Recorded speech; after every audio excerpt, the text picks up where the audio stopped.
When the 1991 NBA Finals came to a close, one MJ had passed the torch to another MJ. A new era began as the Bulls won their first of 5 NBA championships.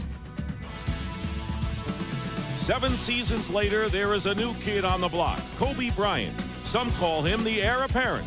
The 19-year-old is the future of a rebuilt Laker lineup equipped to end the Bulls' championship run. Is this the end of an era? The Bulls, saddled with injuries, remain to be contenders in the East and have set the championship standard the Lakers want to attain.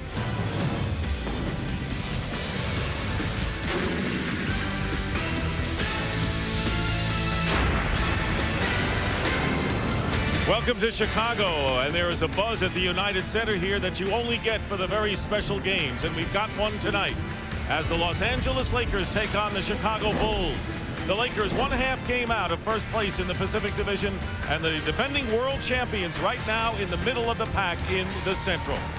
And good evening, everyone. I'm Dick Stockton along with Hubie Brown and Brian Burwell. Are these the two teams that are destined to meet in the NBA Finals in June, or are we witnessing a passing of the baton from the Bulls to the Lakers? In any event, we've got a marquee matchup and both teams playing at or near the top of their game. Hubie, the Lakers continue to succeed without Shaquille O'Neal. They are 10-5 without him, and it's because they've got a deep team and really not dependent at all on one man. Well, Dick, they're rotating 10 players, 5 averaging double figures, and no one is attempting more than 13 shots. That's big. When they score 100 points or more, they are 14-0. So you've got to keep them in a half-court game where they're only 4 wins, 5 losses. It's a deep bench, and they come in with 37 points, paced by Kobe Bryant. And then they have the slashing inside and post-up game, which gets them to the foul line 32 times a night. You must solve the half-court trap. If you do, you keep them out of transition basketball. Now, the Bulls also without a major star, as everyone knows. Scottie Pippen won't be back until January. And when we talk about Michael Jordan, Hubie, we always talk about his offensive exploits. He leads the NBA in scoring. But defensively tonight, he's going to have to contend with Eddie Jones and then off the bench, Kobe Bryant. Yeah, you're looking at a tough night for Michael because he has to do it at both ends of the floor. And then also, he's struggling with his shot for the first time in his career.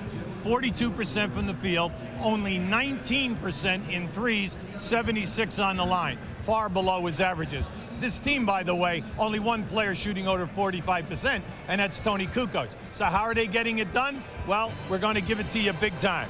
They're 10-1 at home, points allowed 86, second in the league. How about that field goal percentage against? Only 41%. Rebounding, they are a definite plus because of Dennis Rodman. And then any time that Kukoc, as well as Harper, give it to them offensively, a very tough team to beat in this building. And even without Shaq and Pippen, we've got a slew of stars tonight, and Michael and Kobe perhaps a game within a game. Certainly, Kobe is a star of the future, and it's no different than when I had to play against Dr. J and Walter Davis and some of the other great players. I think that's the highlight of the game, but I think the game is a little bit more deeper than just 2 individuals. But I'm pretty sure it's going to be enough excitement, or just the expectations of excitement in the course of the game, that's going to keep everybody on the edge of their seats. Oh yeah, but that's fun. That's what this game is all about. You know, you have 2 great teams playing against one another. The challenges are there, the excitement is there.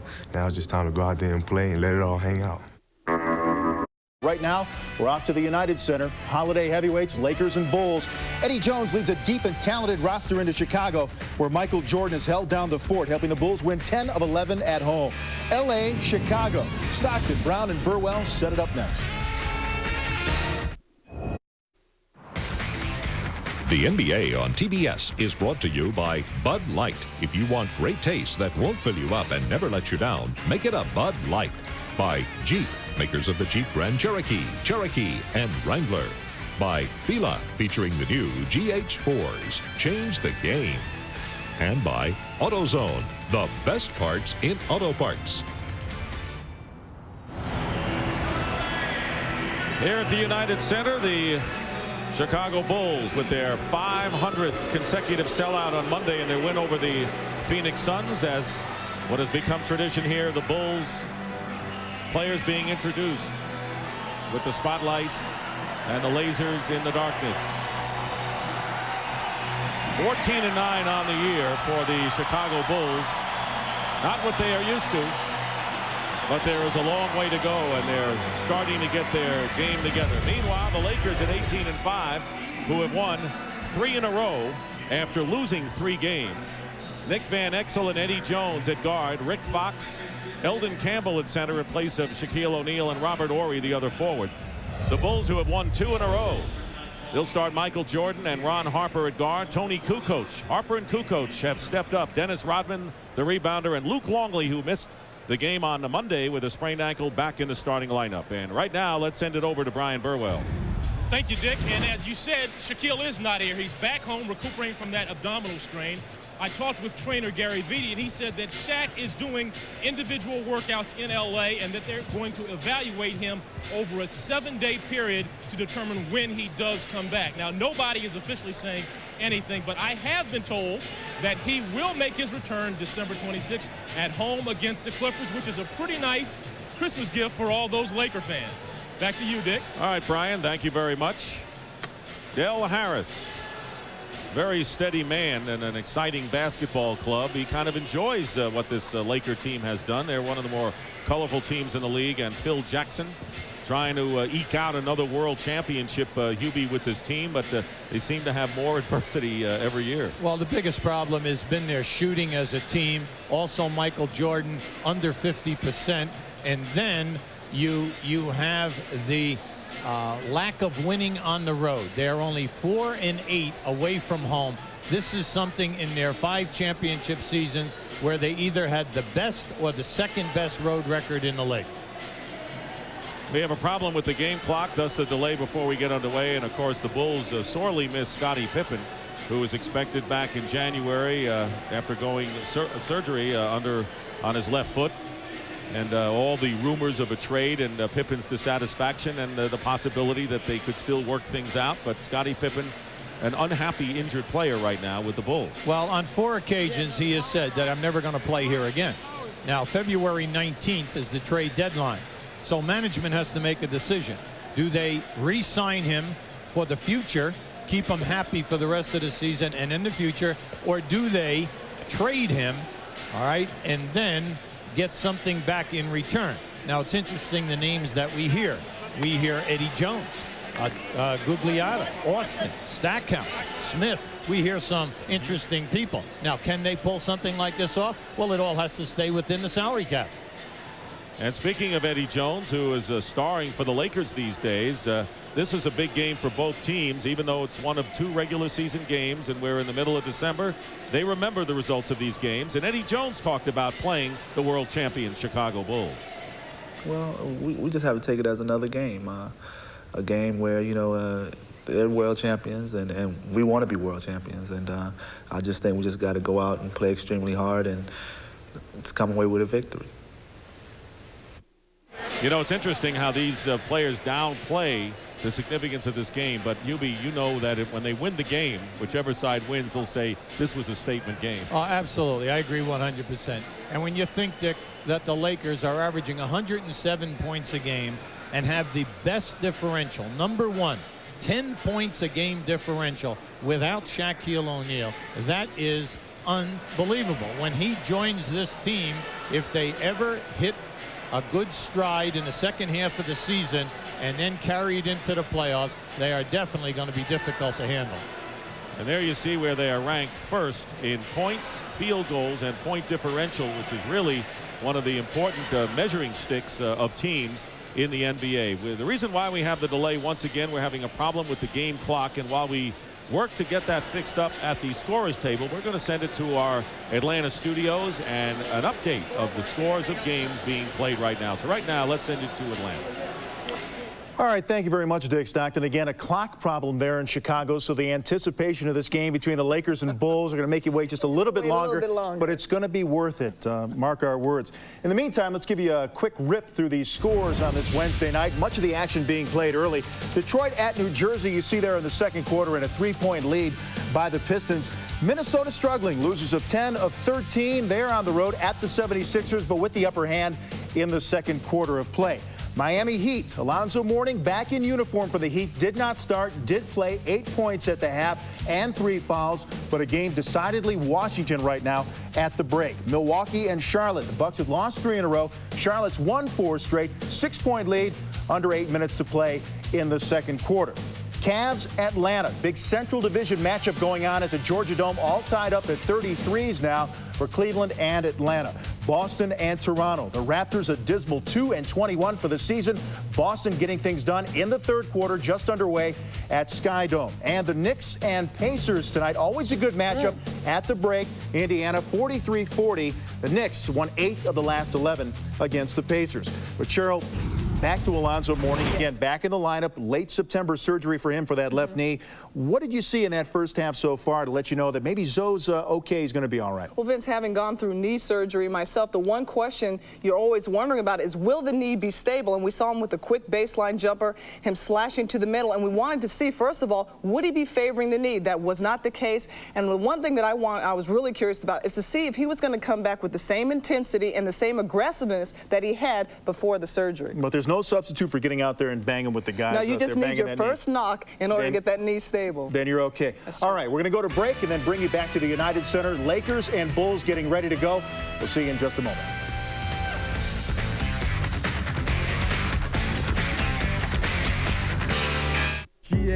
Joke.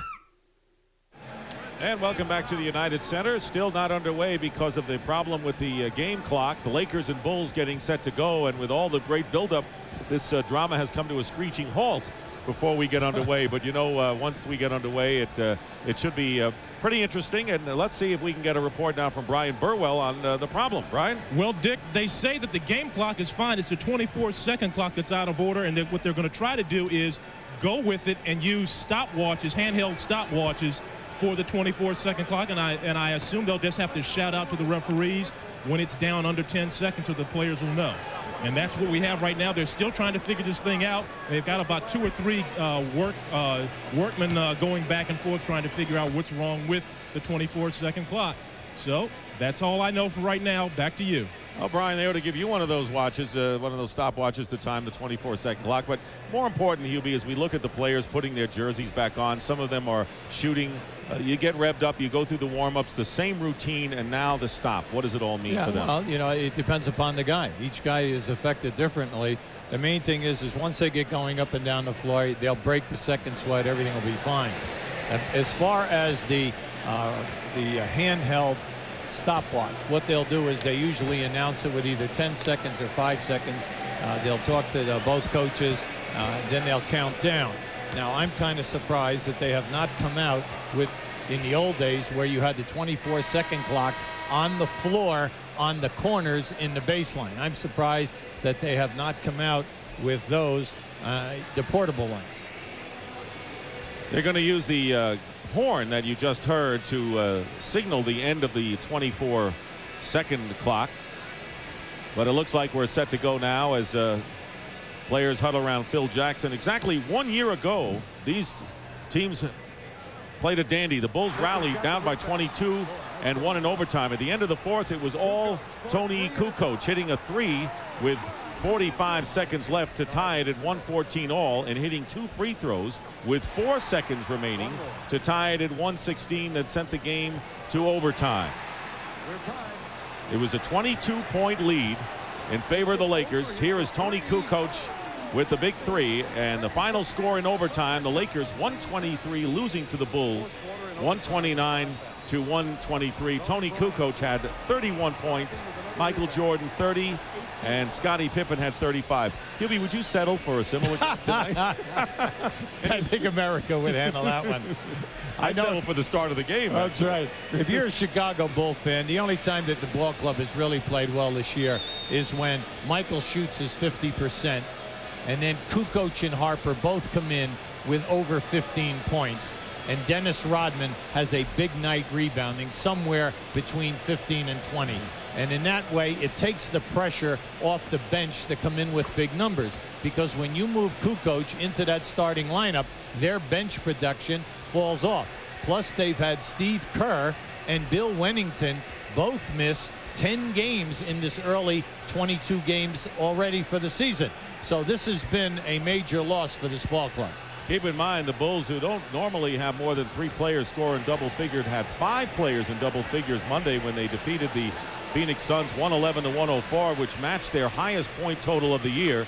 But keep in mind that the other time that the Bulls scored 111 points was in the double overtime win over the Los Angeles Clippers. So the 111 was significant. And there you see the 2 players who have really stepped up as of late. Tony Kukoc, 68%. Right now he is the #1 3-point field goal shooting player in the NBA. And Ron Harper also scoring again. It's really no surprise because Ron Harper had the reputation of being scorer before he came here. Well, when Ron Harper played for Cleveland and Lenny Wilkins, he averaged over 20 points a game on 2 occasions. When he went out to the Clippers, he did it another time. We're talking 3 times he's averaged over 20 for the year. He had an 18 points a game career before he came here. Now, naturally, here you got your 3 main scorers, so his shot attempts were always cut down.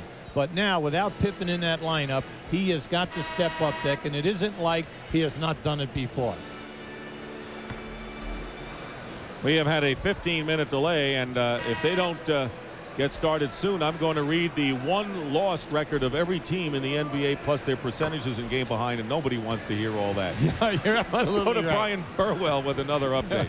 Dick, you're going to love this. They're trying to find an old 24-second clock to use, and they're not sure if there are any in the building. So now what they're trying to figure out is if they do use the stopwatches, what will they do to notify you when the clock hit, the 24-second clock has run out? They don't want to use a whistle because that would be confusing because the referees are blowing whistles for the fouls. So right now they're confused. They're not really sure what they're going to do. Well, what about the horn that we heard? Wasn't that going to be they're working on that to see if that works. I mean, if they can do that. And I think that's what they're trying to see right now, if they can operate that horn manually. Where are they going to find an old 24-second clock? They're looking around. I asked somebody, and they said they're not even sure they're in the building. Old building. Yeah. They're in the closet. I believe there's a boys' club around the corner. Yeah, and you won't find anything there. That's been demolished. So they're the officials. Steve Jabby in the middle. Sean Corbin and David Jones, the other officials working this game. Okay, they're bringing in another board right now to see if that's the problem.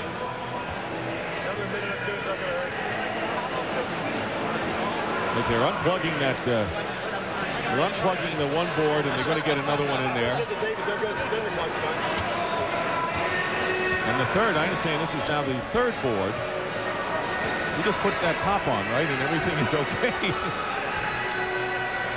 Modern science, you know, is naturally holding us up. In the old days, in the ABA and the NBA, right. You know, this was a common occurrence, and it would be solved in a heartbeat. Where are you, Danny Biasone, who the old Syracuse Nats owner, who was the one who invented the 24-second clock? Well, we're going to get underway soon, we hope, but we do have some bonus coverage. And first, we're going to send you to Atlanta, and our buddy Vince Cellini standing by. Vince? Thank you, Dick. Boy, I got a needle nose pliers and a Phillips head screwdriver in my car. I wish I was out there. I'd fix that up 1, 2, 3. But in the meantime, let's send you out to the Georgia Dome. The Cavs and Hawks in the Central Division, and we'll pick this up. Here's our bonus coverage. To the United Center, Dick Stockton, Hubie Brown, more fun with electronics with the Lakers and Bulls. All right, Vince, thank you very much. Cleveland 9-3 on the road and challenging the Atlanta Hawks. We'll get more on that game as we go along, but we're ready to go now as the Lakers and the Bulls get set to tip it off. We've had a 19-minute delay to this moment. The Bulls are on the floor ready to go, and the Lakers will follow. As Hubie mentioned, Michael Jordan has a dislocated index finger in his right hand, and talking to him before the game, he said he has no feel in the shot, and the shots are flat. And that's why he doesn't, you know, he's been handling a ball to try to get the feel back. And what he's done is changed his game a little bit. He is operating more in the paint as he did in college at North Carolina against smaller players. Got away from that because he had bigger teammates in the NBA, but he's gone back for a more inside game as of late while the dislocated finger is bothering him. Well, Dick, you can see just in his 3-point shooting. He's only attempted 31 threes during the course of the year, and he's only shooting 19%. We're talking about Michael Jordan, who before he retired, you know, was shooting at 34% back in the old days with the old line. Yes. A lot of people say, well, maybe it's the line. It's definitely not the line. Eldon Campbell lays it in for the first points, and we understand that all clocks are operable right now and are underway. Luke Longley loses the ball to Robert Horry. Now there was a very soft full court trap, and there's your first turnover. And Nick Van Exel hits the three. He is second to Wesley Person in the NBA in threes, and it, all of a sudden 5-0 Lakers. Well, you have to remember, they force the turnovers, get out in the open floor. Not so many layups. You have to be careful because they are three-point dangerous in their transition game. 8 seconds on the shot clock, and Ron Harper gets the Chicago Bulls going. After a score, the Lakers push the ball very, very fast, and then look back, ball reversal. Anything can happen here. Eldon Campbell travels before the shot, no basket, and turns it over to the Bulls. This is the first meeting between these teams this year. They split last season. In fact, they have evenly divided their last 16 games, but Chicago has won the last 2 at home against L.A. Teams that have trapped the Bulls have given them problems, whether it's full quarter court, three-quarter court, or half-court trapping. Harper posting up against Nick Van Exel, and all of a sudden Robert Horry comes in the picture. Dennis Rodman misses a layup, gets his own rebound, and a new clock. That was a beautiful pass by Harper. Longley now is defended by Horry. Kukoc will fire a three, and he'll hit. Tony Kukoc at 48% leading the NBA in three-point percentage. Well, he's definitely in a groove. He's shooting 48 from the field and 48 in threes. Pretty consistent as we have nearly 2 minutes gone by after a 19-minute delay because of a clock problem opening this game. 7 on the shot clock. Jordan guarding Eddie Jones gets a piece of it. Campbell with 2 on the shot clock, and we will have a foul on the arm as 1 second showing on the clock, and Michael Jordan committing the foul. Well, Eldon Campbell has many facets to his game. He can shoot the jump shot facing the basket out to 18 or 20 feet and be successful. He can hook down inside. He's got the fadeaway, and he can put the ball on the floor. You must pay attention to this guy. Starting his 14th game, and impressive numbers without Shaq. Had 22 last night against the Minnesota Timberwolves, going 10 of 12 from the line. So when your center goes to the free throw line in double figures, you're getting it done. Well, that's why we brought up the point at the top of the show. They get to the line 32 attempts a night. You say, well, what's the big deal? Well, first of all, it gives you easy points. And the other thing is it gets fouls on front court people on the other team equals substitutions. Lakers by 2. A little more than 2 minutes have gone by in the opening quarter. Bulls coming in with a 14-9 record in the middle of the Central Division. 5 on the shot clock. Jordan does not get a good pass from Longley. Has to fire it up and hits a three. Well, Longley will throw that one to him every time, right? Hey, so much for a bad finger. Hey, it was a line drive shot, I would have to say. Horry coming back, and he misses from beyond the arc. And Rodman with the rebound. Dennis Rodman back atop the rebounding lead in the NBA. Moving past Charles Barkley, who was in front. Longley working in against Eldon Campbell with a fall away, and he drops through. Longley with his basket. Well, I like Longley's game this year. He's averaging right around 12 points a game. Only 3 Bulls in double figures. He, Kukoc, and Michael Jordan. He's come up big whenever Kukoc was up and down playing sporadic basketball early in the year. Eddie Jones with a good move against Jordan gets his own rebound. And inside Robert Horry finds Rick Fox.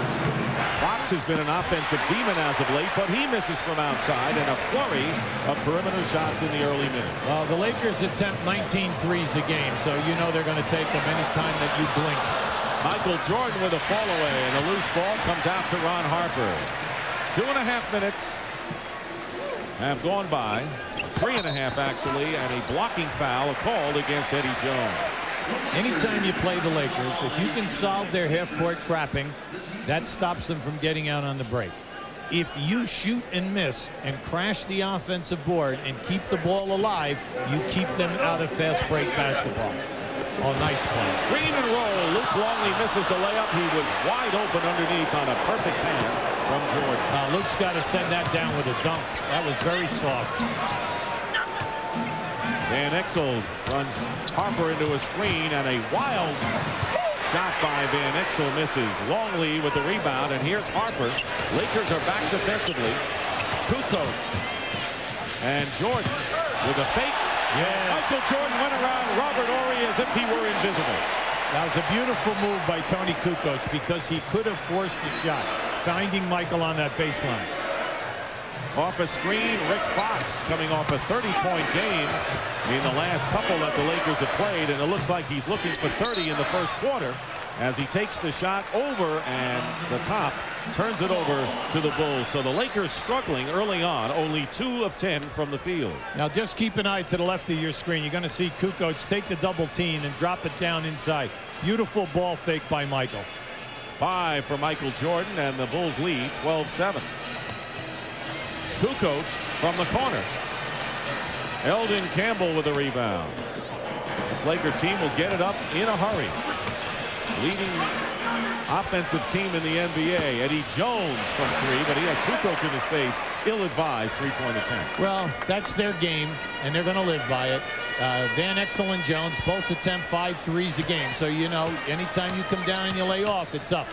Double team on Harper. Longley outside pops, and that's what the Bulls centers do the best. They move out for the 12 to 18-footer.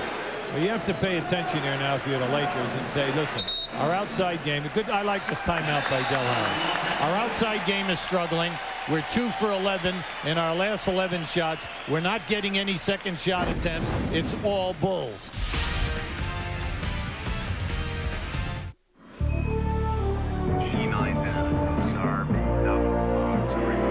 Relief can't come fast enough when you have diarrhea. We have a problem.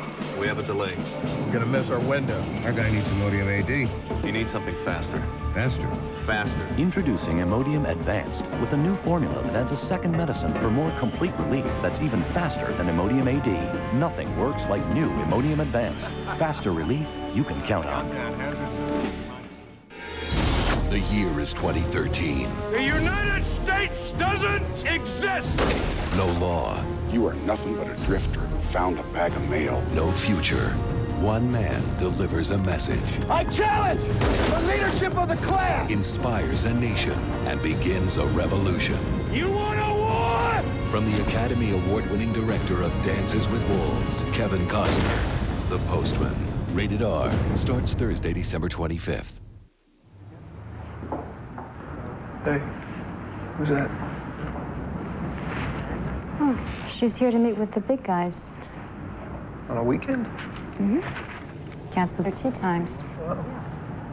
She must be a big client. I think it's her life insurance agent. Huh. That's a new one. Have you heard from the Quiet Company? Northwestern Mutual Life. Bulls off to a hot start, leading the Lakers 14-7, but the Lakers doing it in themselves. They have missed their last 9 from the field. You can see the 14-2 spurt there, and it's all because of the fact that the Lakers are getting good looks. It's their type of game, so you cannot say that they're pressing or you can't say that they're forcing, because that's how they play. So following the timeout, and Hugh deeming it a good timeout by Del Harris to stem an early tie. They go low now to Eldon Campbell, guarded by Longley, and Dennis Rodman with a rebound. Right now, neither team is double teaming the post-up play. They're both saying, you know what, you have to score up over the top of the defender. Bulls are 10-1 at home. Lost only to the Washington Wizards on November the 12th. Problem they had, of course, has been on the road, as Hubie mentioned. 1 on the shot clock. Harper gets it off just in time and hits a 3 at the buzzer. Ron Harper, and that is the 3rd three-point basket already for Chicago. That hit 3. So it is now a 17-7 Bulls lead. Who are playing the second game in a 5-game road trip. Eldon Campbell fights his way out, but muscled away by Longley. Yeah, and that's a good word, because he was definitely fouled. He was mugged on that shot, and if they're going to allow that much contact in the low post, Campbell's going to have problems. Jordan with a rare air ball, but Kukoc on the other end with a quick pass to Longley, slapped away into the hand of Rick Fox. Lakers have missed their last 11 shots. It is knocked away by the Bulls. It is still Lakers ball. Now, Dick, that was a beautiful move. That was a hesitation stutter dribble by Van Exel. Harper was faked out, but he recovered by reaching from the rear and getting that deflection. 5:25 remaining in the first quarter, and Kobe Bryant is going to make his entry right now. Bryant coming off a season's high 27 Friday against Houston, and he topped that Sunday with a 30-point effort against the Dallas Mavericks. Rick Fox, struggling early, goes to the bench. And Kobe Bryant has been the top reserve scorer in the NBA and gaining really rave notices at only age 19. Now, this is a tough matchup. You're going to see Kukoc, along with Michael Jordan, will be switching back and forth on a 2 and 3. Campbell on the screen and roll in the basket. And a delay of the game warning called against the Lakers. Yeah, the referees will leave you alone. If you dunk the ball hard, everything is fine. But as soon as you tap it away from the inbounder, then they'll call delay a game.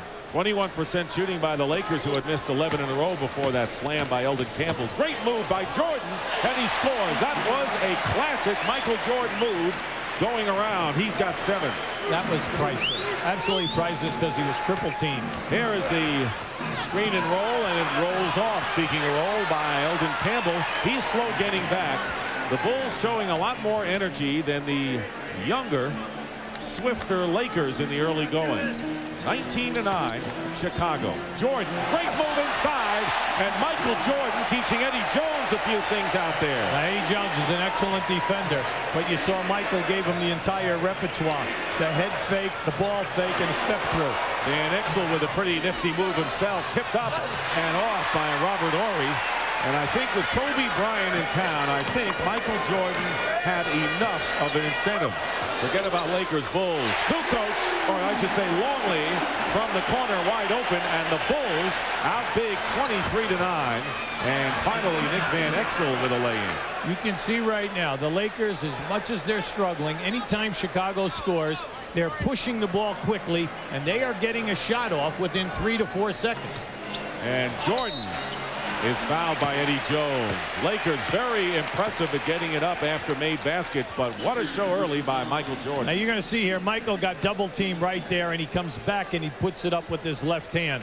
And now just watch Michael. He gives you the head fake, ball fake, and as he comes through here, now there's your ball fake, step through. And because that step creates such a distance to the defender, he's up and in easy.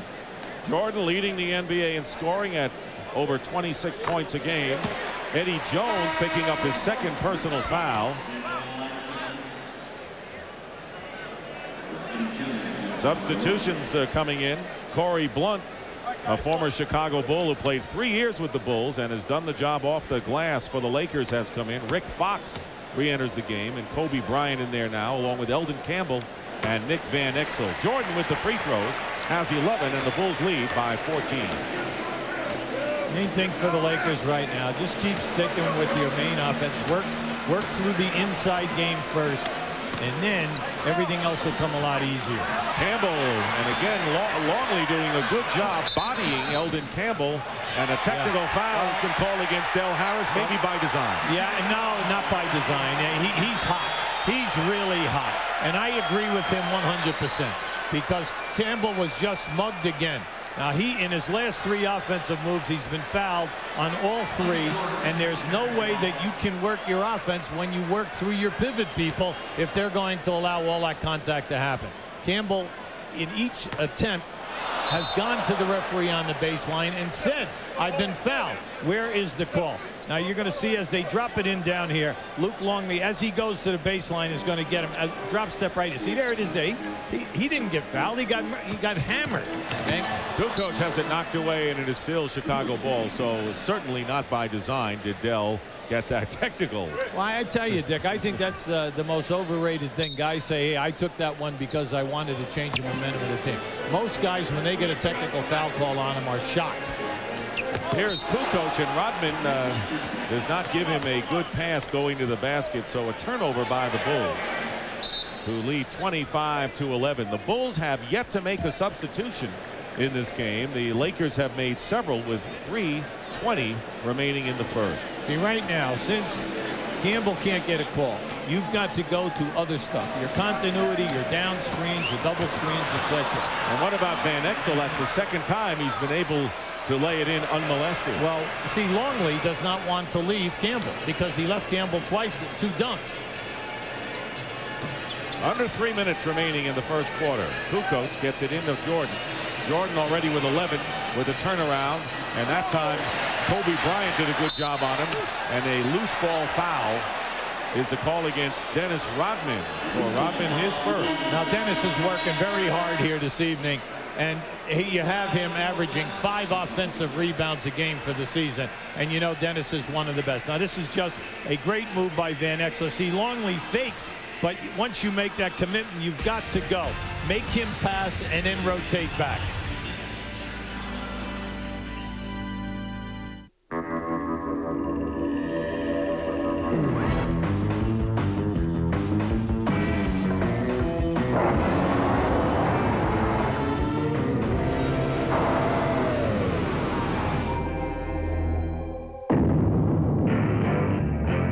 The moral of the story? Get the world's fastest sport utility vehicle. Introducing the Grand Cherokee 5.9 Limited. Peterson's 4-wheel and off-road magazine's 4x4 of the year.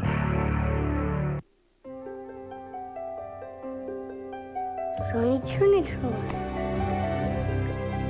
Sony Surround Sound. Cool. It's one of the many combinations that can make great things happen in your home.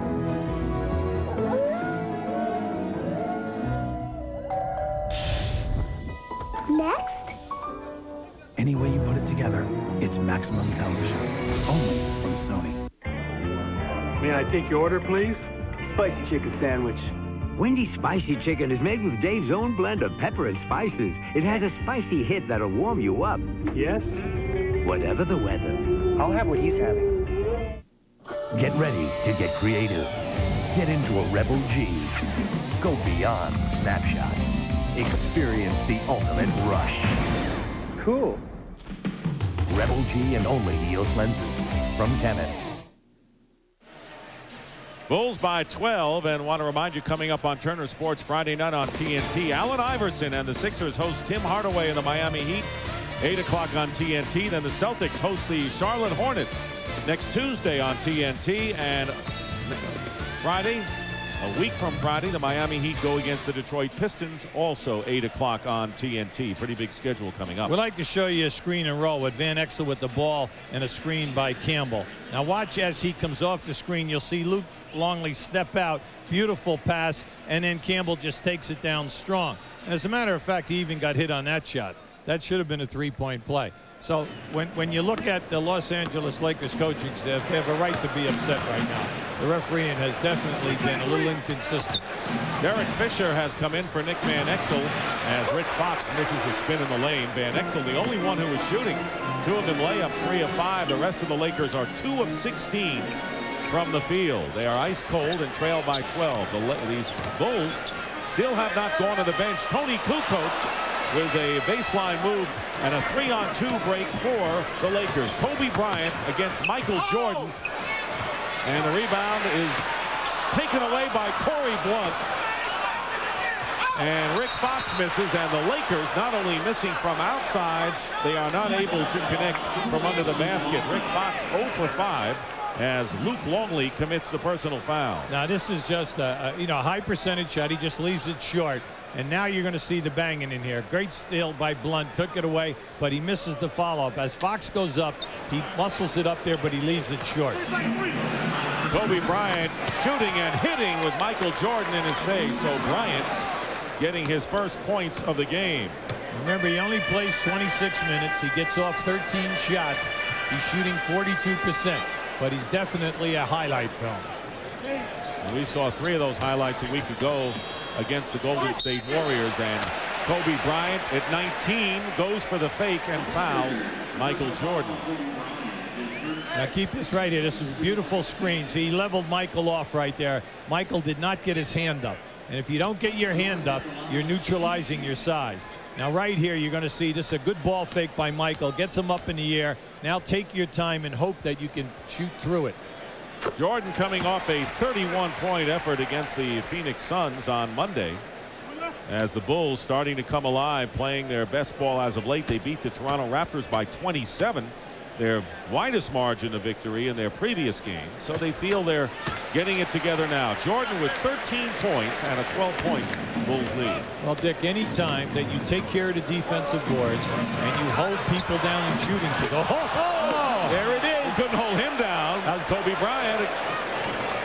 That was a backdoor move by the numbers. Hit the post, backdoor the guy from the wing. A little rumbling here at the United Center over that move by Kobe Bryant. Again, 19 years old at a Lower Merion High School in Philadelphia in his second year. Harper gets his own rebound on the miss as we get close to 1 minute remaining in the first quarter. Oh, you got to go inside. Luke's got to go down low. You got Fox on you now. No double team. And here he goes in, and that's what happened. He took advantage. The Bulls taking advantage of the mismatch, leading 29-17, under a minute remaining in the first quarter. Luke Longley has 8. That is second to Michael Jordan's 13. Here is Derek Fisher using a screen, and Rodman gets the rebound. That's 8 for Dennis Rodman off the board. Now you can look at this, Dick, and say, hey, this is playoff contact being allowed here tonight. Or you can look at this and say, hey, the Lakers have got to grow up here now and say, you know what, this game's going to be physical, so you've got to raise your level, to this type of competition. Rick Fox stepped on the line, and let's take a look again at Kobe Bryant. There's a backdoor move. They catch him right there, turning his head. Caught Michael turning his head. He thought he could regroup. But any time that a young guy goes airborne, that fall. Now this is an offensive foul by Longley, and you can say, well, he flopped. Well, I want to tell you, Longley is 7'2", 295, and when he gets it to your chest like that, you're only 6'6", Rick Fox. You don't have to be an actor to go down as Rick Fox did. As the Bulls make their first substitutions of the game, Steve Kerr and Judd Bushler come into the game. Sean Rooks, who has been effective off the bench as a rebounder, who's come in for the Lakers. 2 on the shot clock. Jordan's going to have to take the shot. He does at the buzzer. No, he didn't. He didn't get it off in time. And with 20.1 on the clock, the Lakers can play for the last shot. But they're down by 12, and they have been outplayed in the first quarter here. Right now, Michael looks extra quick. He really does. Now, we know that last night the Lakers won a good game on the road in Minnesota last night. Flew down here, but they were in the hotel before 1 a.m., so everything was fine. They worked out, not here, but they worked out in the hotel with their scouting report for tonight's game. And, of course, this is a big game, the second of the 5-game road trip, and you're playing the world champs. Got 1-4. With Kerr out on the top, guarding Fisher.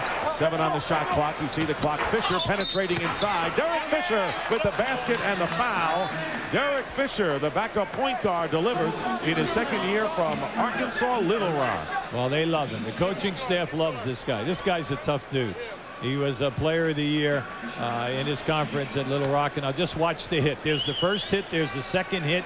And he put it off the boards. Anytime you come down in that paint, it's so much easier if you put the ball off the glass. And a 3-point play by Fisher. 4.6 seconds remain. And the pass to Ron Harper. He's got Kukoc. Kukoc gets it off. And he's fouled. And let's see if it was beyond the arc. And it'll be a 2-shot foul. Tony Kukoc with 1.6 will go to the line as Corey Blount committing the personal foul. You're coaching the Lakers, Dick. You're exasperated. You're not happy with the way the game is being called. You don't like all the physical contact. But then again, your guys are fouling jump shooters. That's the 3rd jump shooter that has been fouled. And you're saying, why are you doing that? Give me a time that you blocked a jump shot 18 to 20 feet from the basket. This is the mentality that Michael Jordan said teams have to learn before they can win a championship. Missed free throw, and Longley tips it in, and that is the end of the quarter. So it ends up the way it started with the Chicago Bulls. Michael Jordan 13, Luke Longley 10, as the Bulls with 57% shooting from the field lead the Los Angeles Lakers 32-20 after 1.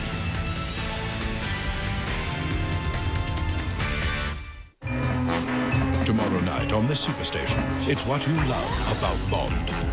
Really? First at 8:05. Gracious game. So, he really plays in them? Yeah, Mark Brunell in the Nike Air Marauder. Almost took him all the way last year. A scrambler like him needs some real traction to make the plays he does.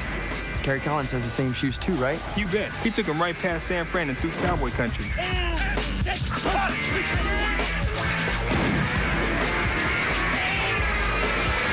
Incoming. Nobody gets you closer to the game than Foot Locker, where it all begins. And welcome back to Chicago. This is our final NBA on TBS telecast before the holidays. So we hope this one turns out to be a good one. After the first quarter, the Bulls lead the Lakers 32-20. Well, Chicago shot 57%, the Lakers 29. In three-point shooting, Chicago 3 for 3, the Lakers 1 for 5, and we know that's the Laker game. Free throws is a major key.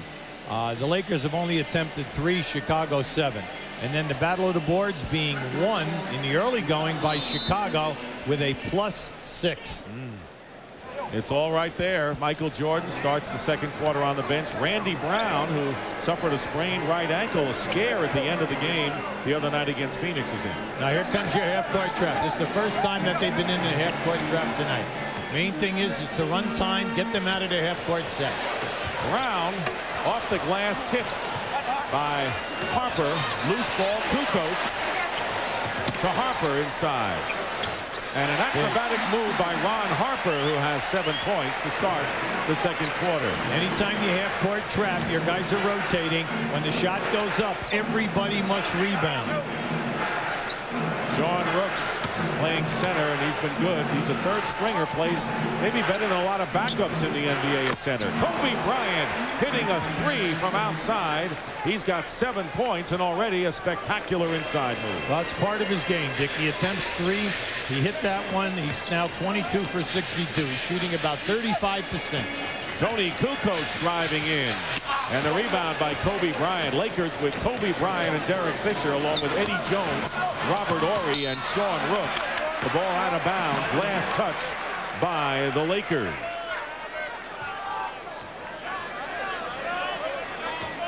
So the Bulls have Ron Harper out there with Randy Brown and Scott Burrell up front, along with Longley and Tony Kukoc. Longley had 10 in the first quarter. And Kukoc puts it up, but a foul away from the basket on the Lakers. Well, you see, that was a silly foul by Rooks, because you know that the guy at the top of the circle in the triangle, when they throw into the post, is just going to move over to the wing. And that's all he was doing, and Rooks just smacked Kukoc. Bulls up by as many as 14, leading by 11 here early in the second. Here's Burrell trying to post up against Eddie Jones, and he burns it. Good move by Scott Burrell as Jones tried to deny. And the score now 36-23. Bulls very sharp in this first half. I want to send a message to the Lakers that it's not your time yet. We'll meet again February 1st at the Forum. Fisher inside. Fall away by Kobe Bryant. Is there anything he can't do anywhere on the floor? Dick, that was such a difficult shot because he was moving. He caught it and threw a fadeaway without a dribble.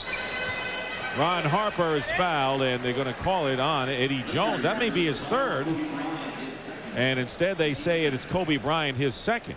Now, see, he made that catch, and he was moving from the opposite corner to make that catch, fade away, be behind the board, come out in the air, and knock it down. Not facing the basket. That's right. That was really a great move. I have a hunch we're going to see a lot more from Kobe Bryant before he's through. Oh, you really went out on a limb. You really went out there, didn't you? I thought about that before I made that statement for a long time. 4 on the shot clock. Longley over Rooks, and Luke Longley with 12 points, coming off a sprained ankle. Did not play in the last game, but Longley 6 of 8 from the field for the Bulls, who are up by 13. Well, that's why at the top of the show we made an issue of bringing out that Luke Longley is averaging right at 12 points a game. And you can see he's playing with a lot of confidence. And as a matter of fact, Rooks caught him right on the wrist that time when he released that shot. But he feels that he can score. He's got a nice baby hook shot. He's got that fadeaway. And remember now, he's 7'2", long arms. Eldon Campbell checks in for Sean Rooks. And Nick Van Exel is in as well. So the starting backcourt tandem of Eddie Jones and Nick Van Exel with the ball in there now for the Lakers. The best shooting three-point tandem in the NBA easily. Loop pass in. Harper fouling Kobe Bryant. He tried to front him, but he shoved him away, and Kobe is fouled. Yeah, Bryant just did a change of direction from the top of the circle. He's being overplayed by Harper, and when he went right down the middle, keep an eye to the right of your screen. You're going to see him come flying right into your picture right there. But Harper's doing a nice job on it. Bryant shooting over, Harper misses. And the Bulls with Tony Kukoc bringing it up. Kukoc getting a chance to start now with Pippen out of there. He has started 19-18 now exactly. Longley with an old-fashioned hook shot. Here comes Van Exel pushing it up. Bulls back defensively, however. Under 8.5 to play, and there's the loop in, and that was a pass. That was a pass. That was a pass. That was just a quick pass. He was looking for a quick lob. Ori, yeah. Right to Ori, right? And they're playing like it was a shot. 11-point deficit now. Lakers behind. Well, take them down. Kukoc against Van Exel has the big edge. He knows it and scores against them. Well, the Bulls have taken advantage of their mismatches nearly every time down. They're seeing them and they're doing it, Dick. You're absolutely right. 40-27, and there is Eddie Jones slicing in for the basket. Eddie Jones coming off a 32-point effort against Minnesota, the November Player of the Month in the NBA. But on the other end, Kukoc wide open end-to-end. We're seeing spectacular basketball from both sides. We're talking about the Laker quickness after a score, but the Bulls are also showing it to you. They've definitely upbeat this year more than at any other time. Now just keep it. There it is. That was a lob pass, and the thing went right through the hole. Beautiful. And on the turnover, the give and go, Randy Brown to Longley from Kukoc. That is a textbook play by the Bulls. Yeah, they caught them rotating. Beautiful movement. When your man leaves you to help on a guy, you go to the front of the rim. Timeout called by Del Harris. Excellent ball movement, total unselfish play. Now there's your guard around situation. Now once Campbell moved, Longley stepped right up. Beautiful pass. And the biggest lead of the game for the Chicago Bulls. We'll be right back. Get the latest scores and highlights. Cool stuff, huh? And comfortable. Introducing the Michael Jordan Collection from Hanes. You think I could dunk in these? Yeah, a donut, Roy. You could dunk a donut. From director Steven Spielberg, Siskel and Ebert give homage. Leaning at the TBS studios. Quick update on the Cavs at the Hawks. The Cavs have won 7 straight on the road, trying to cut into a 2.5-game lead. Atlanta holds in the Central, but Sean Kemp rejected there by Dikembe. Not in his house. Hawks back the other way. Mookie feeding Leitner, who has 16 in the game to this point. Third quarter score, 5 minutes left. It's the Hawks with a 7-point advantage. Let's send you back to the United Center. Dick Stockton and Hubie Brown. Would like to show you that last play. You're going to see the triangle offense right here. But if they don't go to the corner or the post, you'll see Kukoc flash, and the pass will come to the high post. Brown will come around and go to the basket. We call that a guard around play. Now you see, now right here, you'll see Campbell leave to take up there, and Luke Longley will step right to the rim, and you just have total unselfish play. What happened to give and go? That went out. No, that was a guard around. Give and go was for you when you played with your white tennis sneakers and your black socks and your little cut-off denims that your mommy had. I'm glad I asked you. Down at the playground. Remember the last time I asked you? That was it. Michael Jordan has been on the bench for 5 minutes, and the Bulls have increased their lead by 3. Jordan getting a rest because this unit has done the job. Randy Brown and Ron Harper in the backcourt. Burrell along with Kukoc and Longley, and the 24-second clock expires, and the woes continue for the men in purple and gold. Yeah, they just cannot establish their inside game. Campbell was all upset again. He's on the verge of a technical, okay? And like I've been saying all along, he has a right to be. Kobe Bryant, Robert Horry, Eddie Jones, Nick Van Exel, and Eldon Campbell on defense against the Bulls, who lead 44-29, and a foul called against the Lakers. Yeah, they catch Bryant holding on to Brown as he was cutting right down in the lane. Right now, the Chicago Bulls with this unit on the floor are not running so much triangle. They're running a lot of what we call an open set. There's a lot of movement and a lot of passing.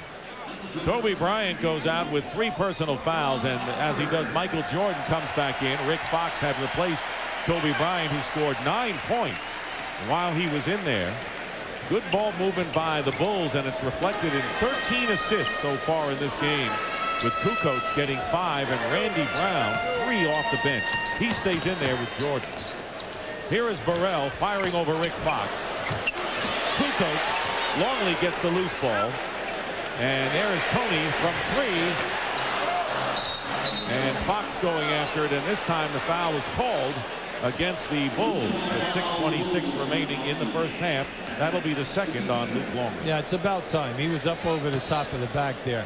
But you see, this is one of the strengths of the Bulls. They shoot a low percentage, but they get 16 offensive rebounds, so they get more second shots. 20-point edge in the shooting percentage in this game as Horry misses from outside. And Horry tries to save it and does nicely. Plenty of time on the shot clock for the Lakers. No need for them to rush. Van Exel spinning his way in. Ball spins away, but Longley knocks it out of bounds, and it is still Lakers ball. Lakers just need a little power surge here. Some tough defense. Get yourself a couple of quick baskets, and you're right back in this thing. The energy's there. The ball will just not fall. 6 minutes remaining in the second quarter. Plenty of time, as you point out, Hubie. But the Lakers have scored only 29 points. They come in as the leading scoring team in the league. Randy Brown with a steal on the screen and roll pass from Van Exel. Brown goes around Van Exel, but the Bulls come up empty. That was a strong move. Van Exel will hit and miss from 3. And once again, the Lakers getting it up there in a hurry. They are patient, as you pointed out. They can get back in this game. Here's Jordan for 3. And Scott Burrell with the offensive rebound. Gets his own rebound again. It's blocked inside, and here's Van Exel ahead to Eddie Jones. Randy Brown defending, and an offensive foul is the call against Jones, and that may be his 3rd. Now that was a great defensive play by Randy Brown. He cut off Eddie Jones, and Eddie Jones elevated. He was not going to be denied.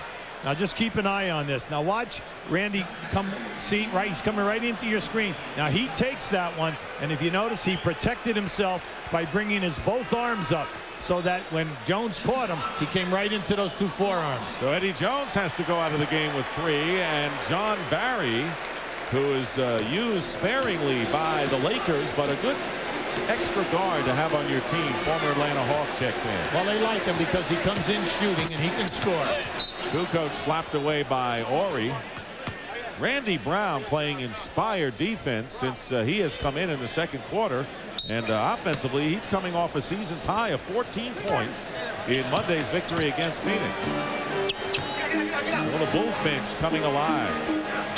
Here is Michael Jordan finally over Horry hits. Michael Jordan gets his first points of the second quarter, 15 in the game. Longley second with 14. Michael is quick.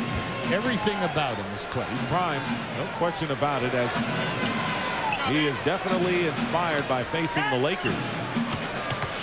Working against Rodman is Eldon Campbell with a fine baseline spin. See, he's got it all.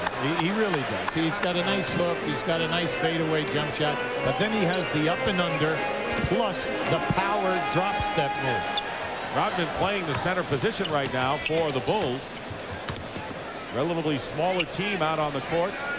That's why you have to go through Campbell at the other end of the floor. Take advantage of the height disadvantage that Rodman has. Rodman's slapped away by Rick Fox, and this will be an easy layup at the other end. So the ball was knocked away from Michael Jordan, and Rick Fox, struggling early, has 2 points in the game.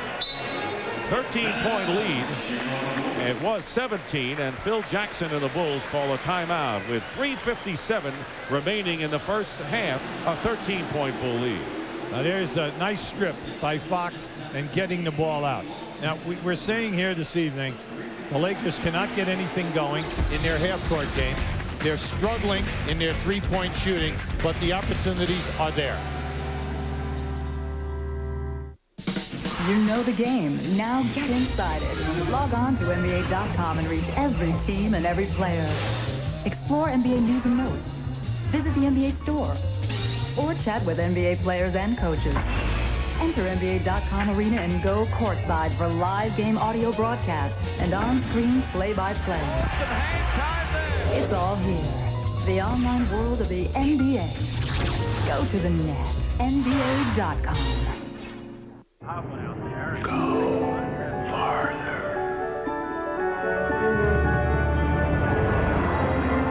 Isuzu, builders of the completely reinvented 1998 Isuzu Rodeo. Isuzu, go farther. And by Red Lobster, where a slam dunk involves melted butter. Red Lobster, because life on land is dry.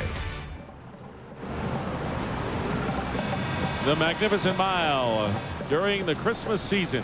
A shopper's delight on Michigan Avenue here in Chicago, where the Bulls lead the Lakers 46-33. Tomorrow on TBS, Timothy Dalton stars as James Bond in The Living Daylights, part of 13 Days of 007. Tomorrow night, beginning at 8:05 Eastern, only on the Superstation. That's Bond, James Bond. You like that? I do. Steve Kerr, three-point shooting expert, has checked into the game. So a three-guard offense in effect. Bill Wennington making his first appearance. See, they start out with a little motion, a little weave, and then they come right back into the triangle. Wennington deflected by Eldon Campbell. The follow-up by Jordan misses, and here's Rick Fox with 3.5 to go in the first half. Now, in this first half, the Lakers are really struggling with their threes. They're only 2 for 8. 13-point lead. Nick Van Exel for 3, and way off the mark. Van Exel struggling from three-point range in the early going. Now Steve Kerr is out with a bruised kneecap. He's missed 10 games. And Bill Wennington also was injured. He had a tendonitis in the right elbow. Came off the injured list this 6 games. So the injured getting healthy. Wennington blocked again by Campbell, and the 24-second clock expires. So Wennington can't get much elevation, and Campbell has been right in his face twice. 2 key subs during the championship years have been Wennington and Kerr, because they come in, they keep the center honest because Wennington takes them high, and then Steve Kerr just spots off over everything of penetration of Jordan, and then the forgotten man, Scottie Pippen. Maybe not forgotten, but not for long. Not for long. Eldon Campbell, basket and a foul. So far, the Bulls have kept the Lakers at bay. The Lakers had 20 points in the first half, only 15 so far in the second quarter, I should say. Well, you can see, I mean, this guy's giving you a lot of different moves. Now you see he comes in, and he really nailed Wennington with that right elbow. Caught Wennington right in the ribs. Eldon Campbell with a 3-point play, and it is now a 10-point game. The Lakers have scored 7 straight points. Big thing right now, you know, you can't have 107 points a game and a 10-point differential if you don't play hard for 48 minutes. Jordan with a move to the baseline and a foul against Rick Fox. Jordan will go to the free throw line, and Fox with his first foul. That is the 4th team foul against the Lakers. Bulls also have 4. Join host Vince Cellini and Cheryl Miller at the conclusion of the first half for the Nike halftime report. Scores and highlights from the night, as well as any other news from around the league, coming up on the Nike halftime report. Michael Jordan. There is Eddie Jones and Kobe Bryant on the bench discussing things. Jones with 3 and Bryant with 3 personals. You can see some imposing stats there by Michael. During the course of the season, Michael gets to the line 9 foul shot attempts a game. But throughout his career, an 84% free throw shooter. This year, only 76%. 6 of 7 tonight at the line, so he has been sharp on the stripe en route to his 17 points. John Barry is fouled by Steve Kerr. That is his second and the 15th foul against the Bulls. You have to pay attention to John Barry because he comes in, he loves to shoot threes. They give him the green light. He can put the ball on the floor and take you to the basket. Plus, he's an excellent passer in traffic. Del Harris likes his talent, and they're looking down the road at him because they'd like him to be able to play the point guard also. As you can see, playing a little more than 8 minutes a game in a team loaded with backcourt players. Well, they're happy with Van Exel and in Derek Fisher as the backup at the point. But in case of an injury, you always want to have that third guy. Lead is down to 10 once again as the Lakers trap. Here's Dennis Rodman with a pass to Wennington, and Wennington is fouled. Eldon Campbell upset with that call. He thought he had the ball instead of the man, and Campbell picking up his first, and both teams at 5 fouls. Dick, the ball movement by the Bulls was excellent, and this is just a strong move, and that's the way to take it to the basket. Take it with 2 hands, send it down strong. Campbell, an excellent shot blocker. He gets 2 a game.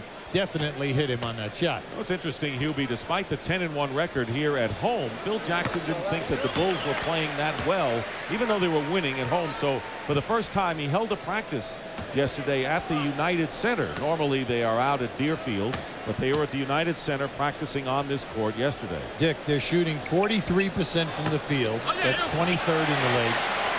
30% in threes and only 68% on the line. Jordan is fouled, and talk about the free throw shooting. They are 27th out of 29 teams in the NBA on free throws. Yeah, so he's bringing him in here and saying, look, I'm not going to tell you that my triangle offense is not working. What I'm telling you is that we're getting you good shots, and you players are missing the shots, plus you are missing the foul shots. Jordan makes the first free throw. Michael Jordan this season versus his career. Well, you can see he's 6 points down from his career, but how about the field goal percentage? He's 9 down from his career average. The field goal attempts are the same, so it's not that. So it's the foul shooting is down, and then his field goal percentage is down. Tonight so far, Michael Jordan, 19 points, 8 of 9 from the line. He's already gone to the line 9 times, and we have 1:48 remaining in the first half. Campbell, turnaround over Wennington. Ori tips it out. Eldon Campbell again with a short baseline shot, and Dennis Rodman with his 10th rebound of the game. Again, the Lakers with opportunities inside. Jordan off the rim and out of bounds. It'll be Lakers ball with 1:29 on the clock. Now, we might have seen it first because that is his second air ball. Tell Marty Aronoff, come on, we need a stat here. Jordan, that's his second air ball and a half. Well, that's the first time I've ever seen it. Okay. That's why they call him Air Jordan? No, that's Air Jordan. Oh, okay. I wasn't sure exactly what. He just came in from the mezzanine to get that rebound. That was an air ball. Thought it might have skimmed off the front rim, which I'll always give him the benefit of the doubt, as you know. Jordan working against Fox. 10 on the shot clock, getting down to a minute to go and a half. Wennington hopping over Ori hits. Bill Wennington, that's what he does best. And he gives the Bulls a 53-38 lead. Yeah, see, he takes your center away from the basket, and he's usually a high percentage shooter. He just has to get back in shape. Same thing with Kerr. Well, the Bulls again up by 15 points with under a minute remaining, and 10 on the shot clock for the Lakers. Got it down to 10, and now again a 15-point lead. Double team on Ori with 1 second, and the clock runs out before Campbell could get up and lay it in. That's the kind of half it has been. Bad clock management. Yes, and very frustrating for Del Harris, for Eldon Campbell, and for Ori. Ori did a great thing. Anytime you're double team, take the guys away from the basket. He did, and he opened up the area for Eldon Campbell. Unfortunately, he didn't throw a lob to the front of the rim. So the Lakers woes with 35% shooting from the field and 7 turnovers. You do that against the defending world champs on their floor, you're going to be behind by double digits. Jordan is fouled, and that'll be Rick Fox with his second, and Michael again will go to the line. So he'll be at the stripe double digits in the first half. Well, you know he's at the top of his game anytime that he gets over 10 foul shot attempts. He's making things happen tonight. I'm just impressed with his quickness because we had him earlier this season where he was nowhere as quick as he is this evening. Revved up going against the Laker team. Lakers getting a lot of play in the NBA as a team that could possibly unseat the Bulls, who've been playing without Pippen. Lakers without Shaq. And I think the Bulls will have something to say, and they're saying something already in this game, leading 55-38, matching their biggest margin. Playing for the final shot for all intents and purposes of this first half.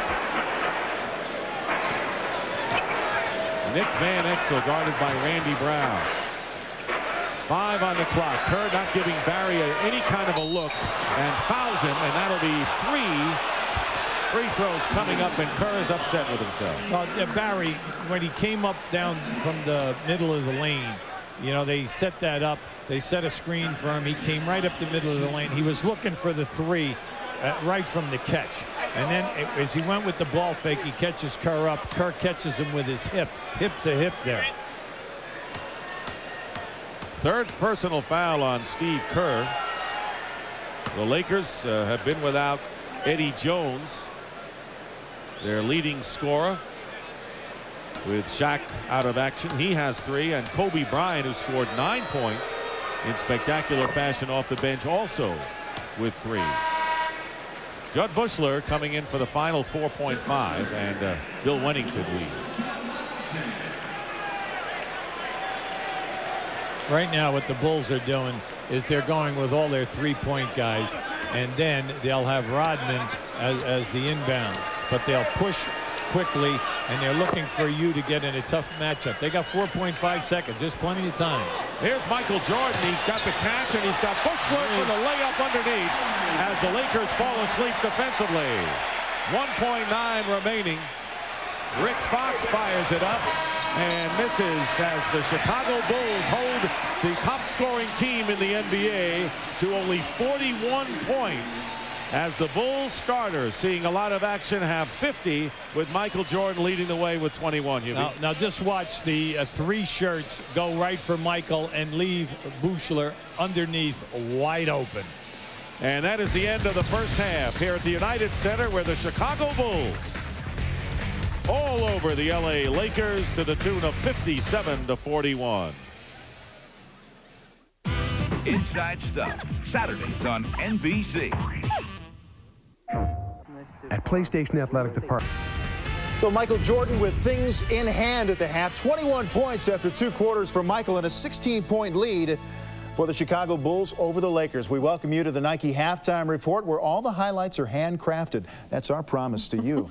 I'm Vince Cellini. She's Cheryl Miller. Let's get right to it with some highlights. And watching the Cleveland Cavaliers play last season was like watching John Tesh and Kenny G in a battle of the bands. I mean, this was torture, but an influx of rookie talent and the high-flying Shawn Kemp has made for pleasing up-tempo play for Cleveland and a recent 10-game win streak. The retooled Cavs in Atlanta challenging the Hawks in the top record in the Eastern Conference. We go to the Georgia Dome now. Lenny Wilkins, the former Cavs coach, facing Mike Fratello, the former Hawks coach. And look at the ball movement here, Cheryl. You don't see this anymore, but that's why they lead the East with the records. Good ball movement by the Hawks. And then Steve Smith with the finish. The Hawks with a 10-point lead in the first. Second quarter, Smith to Christian Laettner.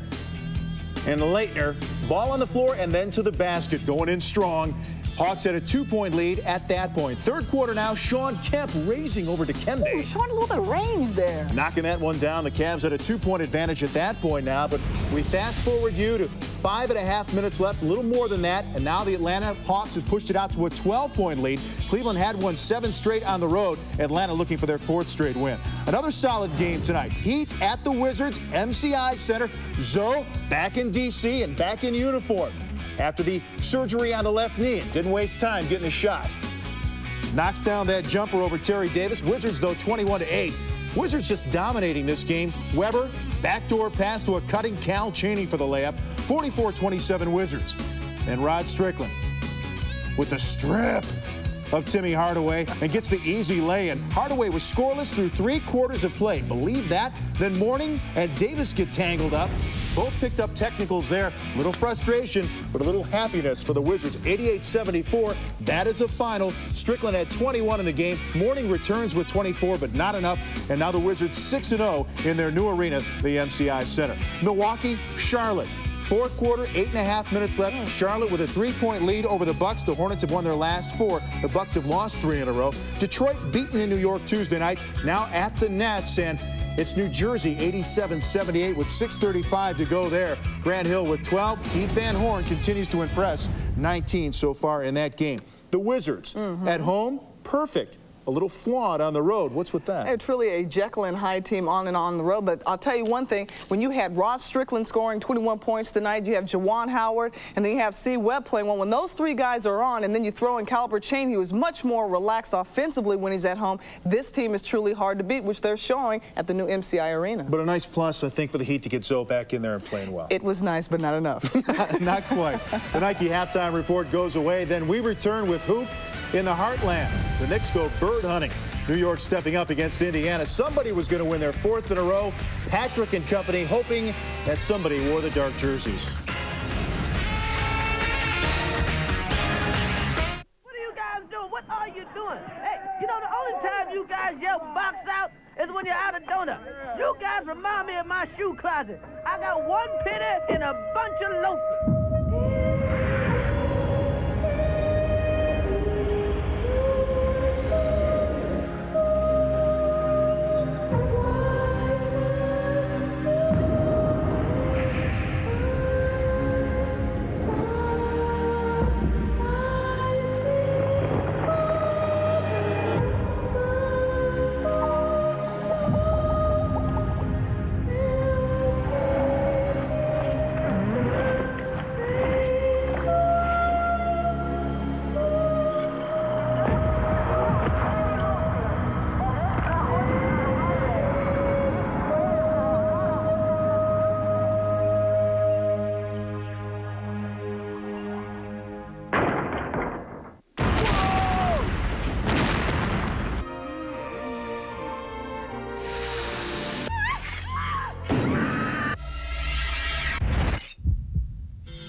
Yeah, I broke it snowboarding, and the bad thing is, it's my bell-ringing arm. Well, let's see. You'll need something light and portable with a good clear sound.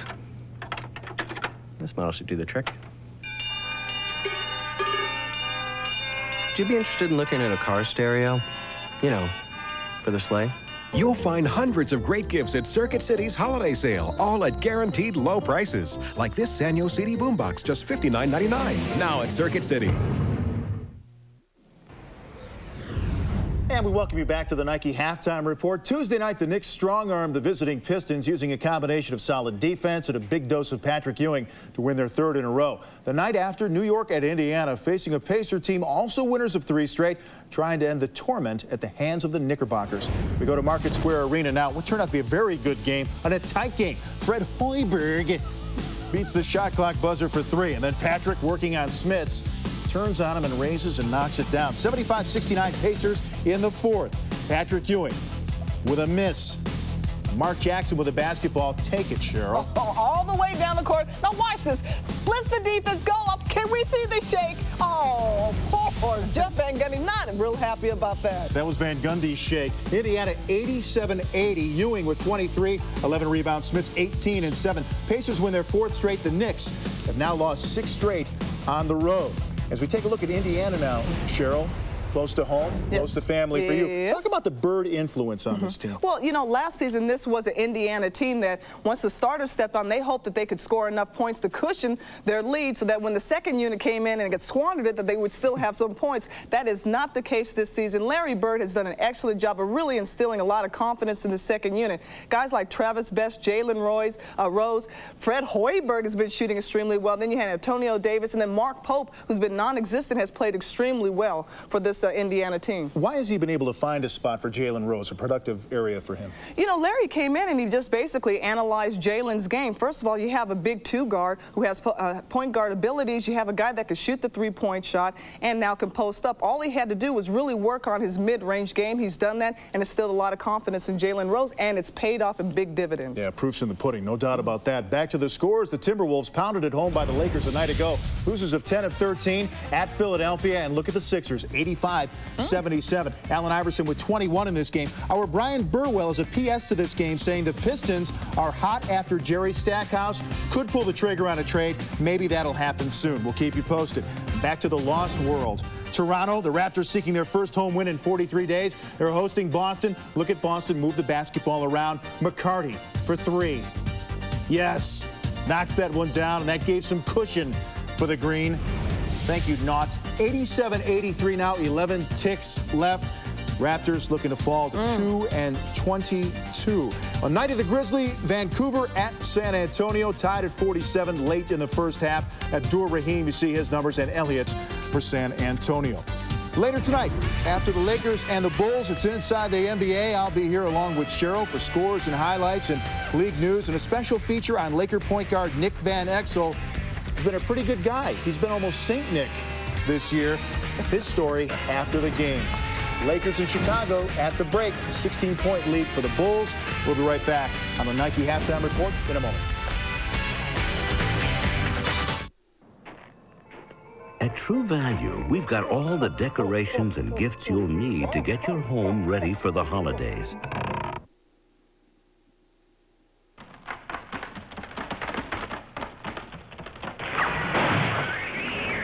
And anything else that might help.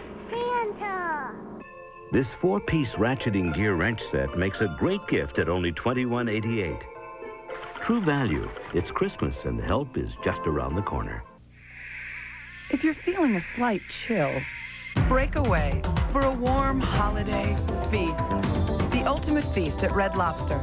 Succulent lobster tail, sizzling shrimp, steaming snow crab, and on top of it all, free dessert. It's our warmest offer of the season. Don't miss the ultimate feast with free dessert for a few weeks only at Red Lobster.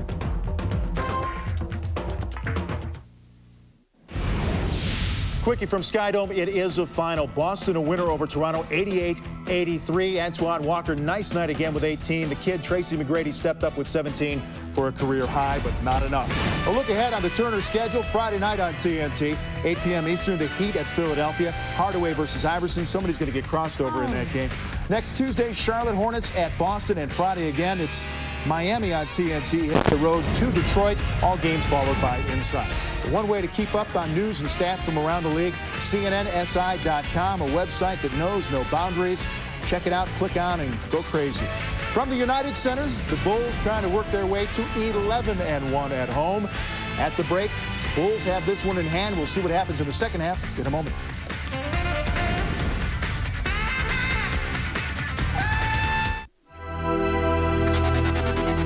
If you're going to create electricity, use it. The Seiko Kinetic Watch. Electrically charged every time you move your body. You know, working at AutoZone is more than just looking up parts or ringing up sales. Most of all is listening. Because my customers know more about their cars than I'll ever know. They know every rattle by heart. I mean, that car is their baby. So when they got a problem they're gonna fix themselves, I'm gonna do my best to help them get whatever they need, no matter what it takes. Because people like that, they don't deserve anything less than the best I can give them. Are you looking for that red-hot gift this holiday?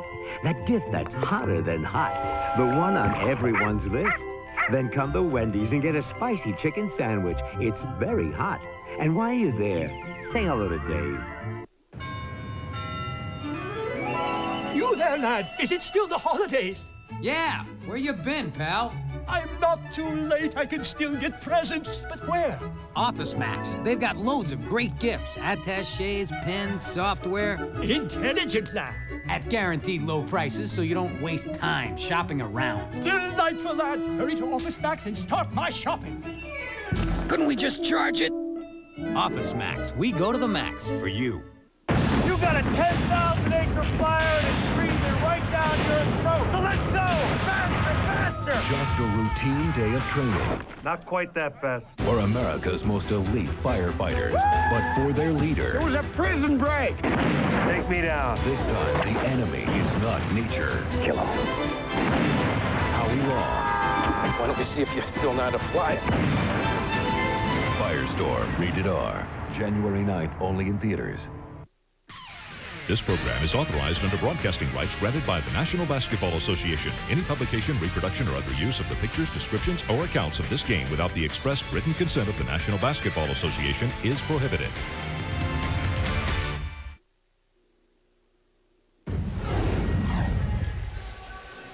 Welcome back to the NBA on TBS here at the United Center in Chicago. The Bulls playing a textbook game, putting on a clinic and leading the LA Lakers 57-41 at halftime.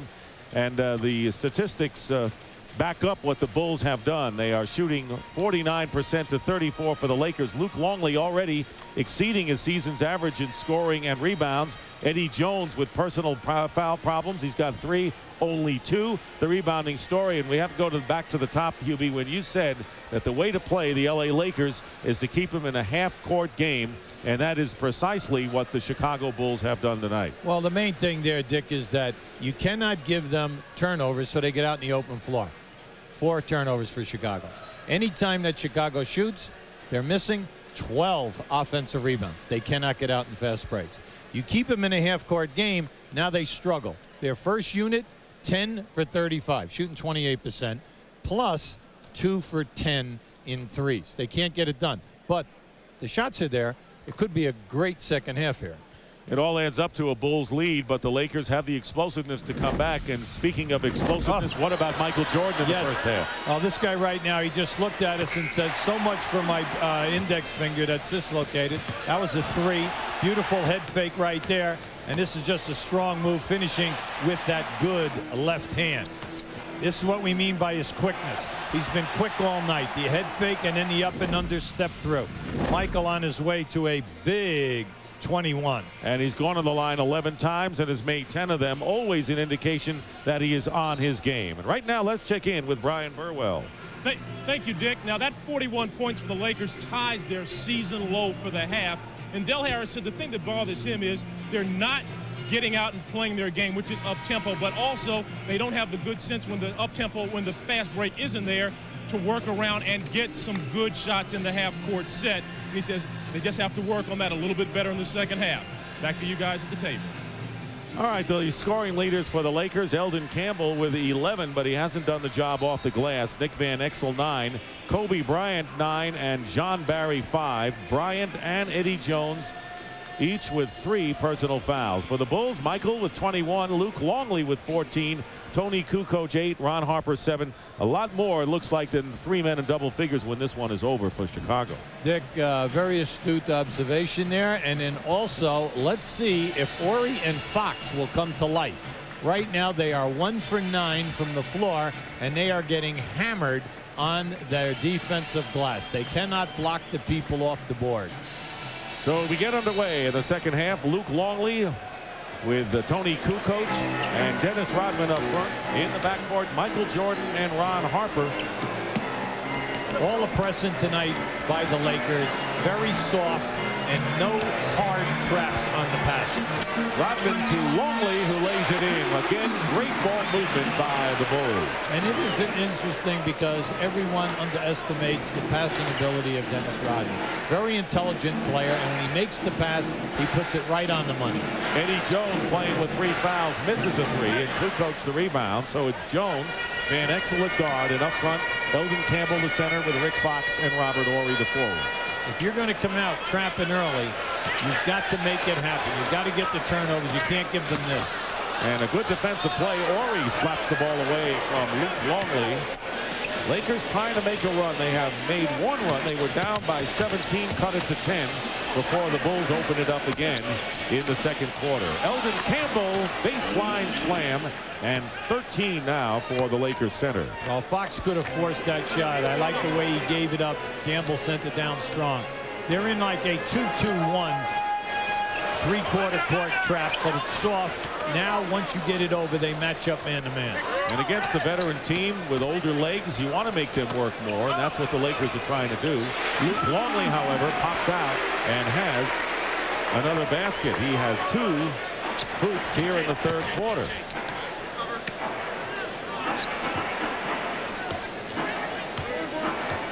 Fox guarded by Kukoc with 10 on the shot clock.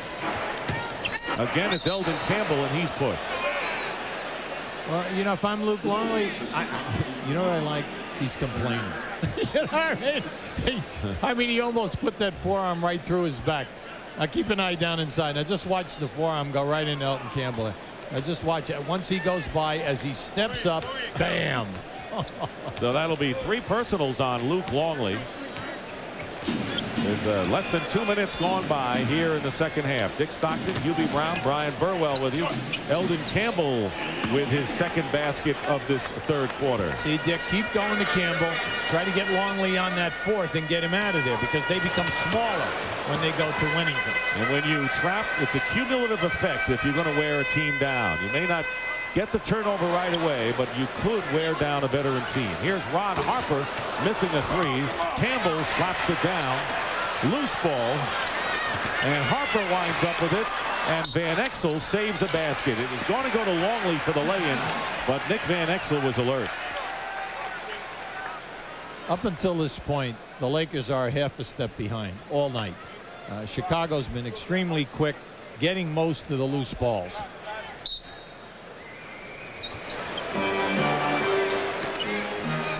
Here is Longley guarded by Campbell out to Harper. Here's Jordan around the screen. Michael Jordan misses his first shot of the second half, but Dennis Rodman saves it. That is 11 rebounds for Dennis, and yet another offensive rebound by the Bulls. Great pass, Jordan from Kukoc, and the Bulls extend their lead.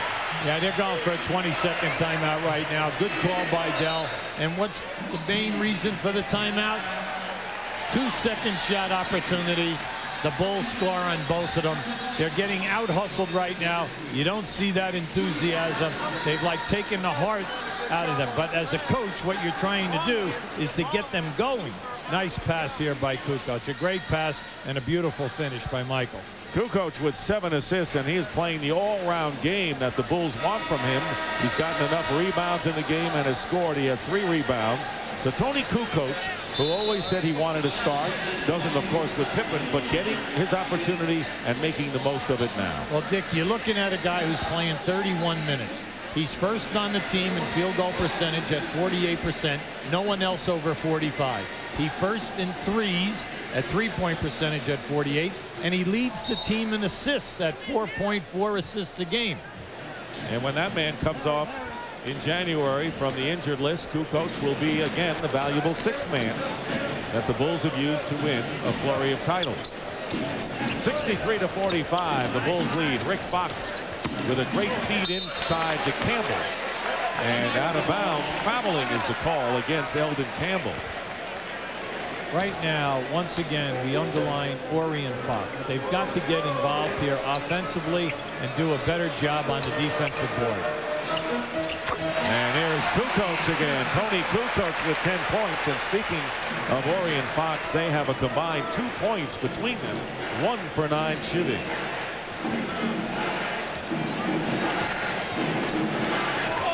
Three and a half minutes have elapsed here in the third quarter. Crowd just sitting back enjoying this one, as the Lakers have never really challenged the Bulls in this one, as Van Exel fires up an air ball. Rodman goes back to Kukoc. Bulls are making it look easy so far in this game. Michael Jordan with a spin move in the lane. He's got 25. And they're in cruise control right now. They're playing with a terrific amount of confidence. Everything is their tempo. Robert Horry misses a 3-point attempt. And the rebound by Tony Kukoc. The Chicago Bulls trying to extend their winning streak to 3 games, and a Bulls foul underneath. Now, you know, when Luke Longley outruns you, you know that you're in a lot of trouble here. Now, keep an eye on Dennis as he picks it back, and then Kukoc gets it over to Michael. Now, Michael will come down in here, come back out with a beautiful spin move. It is a Laker foul, and it is on Eldon Campbell, his second. Michael Jordan, despite the dislocated index finger which affected his shooting, a lot of players would like to be affected by the finger the way it's affected Michael Jordan tonight. He has 25 points, and he is 7 of 14 from the line. Kobe Bryant has come back in the game for the Lakers. He too playing with the burden of 3 personal fouls. So Jones and Bryant, and what is Del Harris going to wait for? Might as well get him in. Oh, absolutely. Get him in the game and don't worry about the fouls. It doesn't make a bit of difference. You're getting hammered here this evening, mainly because your front court people can't get anything done and you can't take care of the board. So they're going small. Sean Rooks. And finally, Eddie Jones winds up with it. A 24-point lead by the Chicago Bulls. Unexpected route by the Bulls to this point. Eddie Jones misses, and Sean Rooks follows. Well, Sean Rooks throughout his career, averages right at 10 points a game. He's very deceiving. He can shoot a high percentage. He does not have quick feet. So anytime he picks you up down inside, just take him strong to the rim. Tony Kukoc misses from 3, and the rebound by Horry. Not a bad third center to have on your team. Absolutely not, Dick. Plus, he can play power forward for you, and you can play 2 big guys when you get to playoff time and the matchups are there. Kobe Bryant is guarded by Michael Jordan, and the fall away by Kobe Bryant. That's the future, and even Michael Jordan will tell you that Kobe Bryant, the future of the NBA. You're looking at the present and the future right there. It is 69-49, a 20-point Bulls lead. Michael was all over him that time, right in his face. And Jordan with a move to the basket. We got a little show going on here between number 23 and number 8. You kind of feel it, don't you? Yeah, you do. And the crowd does as well. Kobe Bryant's 19 at the same age. Michael Jordan was a sophomore at the University of North Carolina. And Bryant missing from outside, and the rebound by Dennis Rodman. Rodman has been a workhorse tonight, doing a terrific job. Jordan working against Bryant. Double team on Michael. Again, they double him. 4 on the shot clock. Here is Rodman with 1, gets it off, air ball, and it'll go over to the Lakers. 71-49. Lakers never really in this game. They took a 5-0 lead, and that was it for them. Kobe Bryant fouled by Jordan, and he'll go to the line.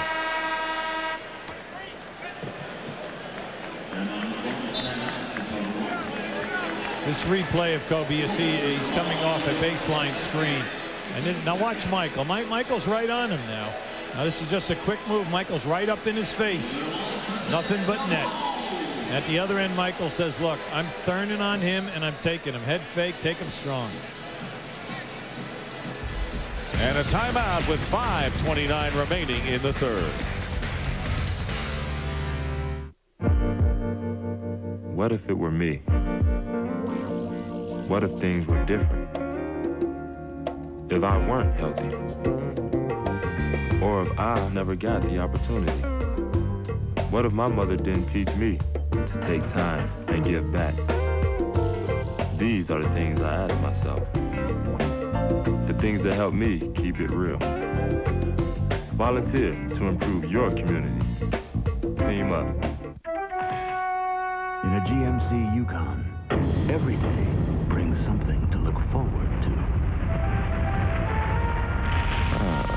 Looks like a little snow today. With the most horsepower in its class and AutoTrack 4-wheel drive, Yukon may change the way you feel behind the wheel. Yeah! Yukon by GMC. It puts you comfortably in command. What are you guys doing? Hey, the only time you guys yell box out is when you're out of donuts. You guys remind me of my shoe closet. 1 penny and a bunch of loafers.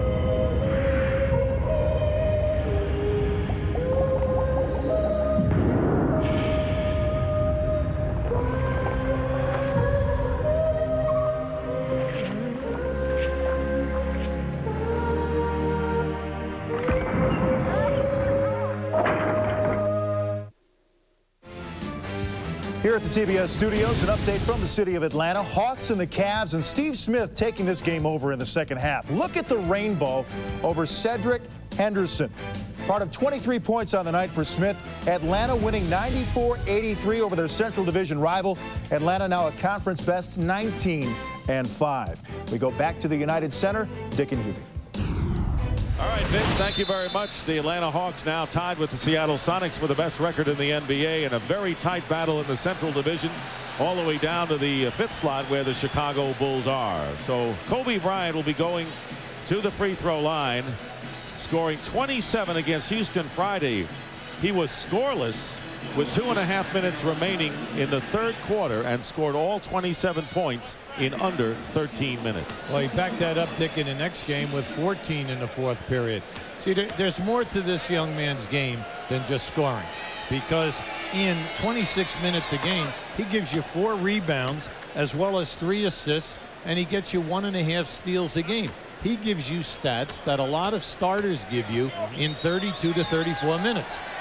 There's the comparison between Kobe Bryant and Michael Jordan thus far. And of course, remember, Kobe comes off the bench.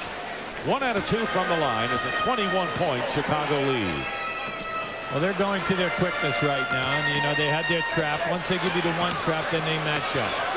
Tony Kukoc laying it in. Kukoc with a big game. He has 12 points, 8 assists, and 4 rebounds. Fine all-round effort by Tony Kukoc. Eddie Jones, now guarded, goes right around Kukoc and is fouled. Good quickness by Eddie Jones, who, hampered by foul trouble, has scored only 2 points tonight. That's just a very quick move here by Eddie Jones. He's an excellent slasher, and he loves to take it strong to the basket. Tonight, there's been a good thing of strategy, Dick. Anytime that Chicago has gotten a major mismatch, just like the last field goal, Rooks picked up Tony Kukoc. Kukoc right off the dribble, right to the rim. So Michael Jordan with his 3rd foul, and Eddie Jones, who was the player of the month in November, now back in the swing after a slight dip. He scored 32 against Minnesota last night. And tonight, because of foul trouble, not doing much. Only 1 of 7 from the field. 3 points for Eddie Jones. Under 5 minutes remaining in the third quarter. 73-51 the Bulls. Dennis Rodman fouled, and he'll shoot 2.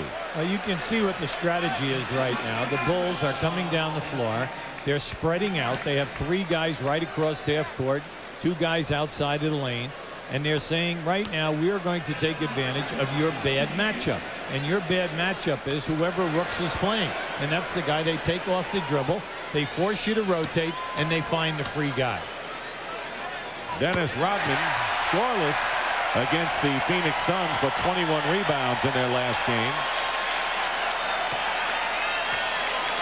Gets his first point and gets a cheer from the crowd.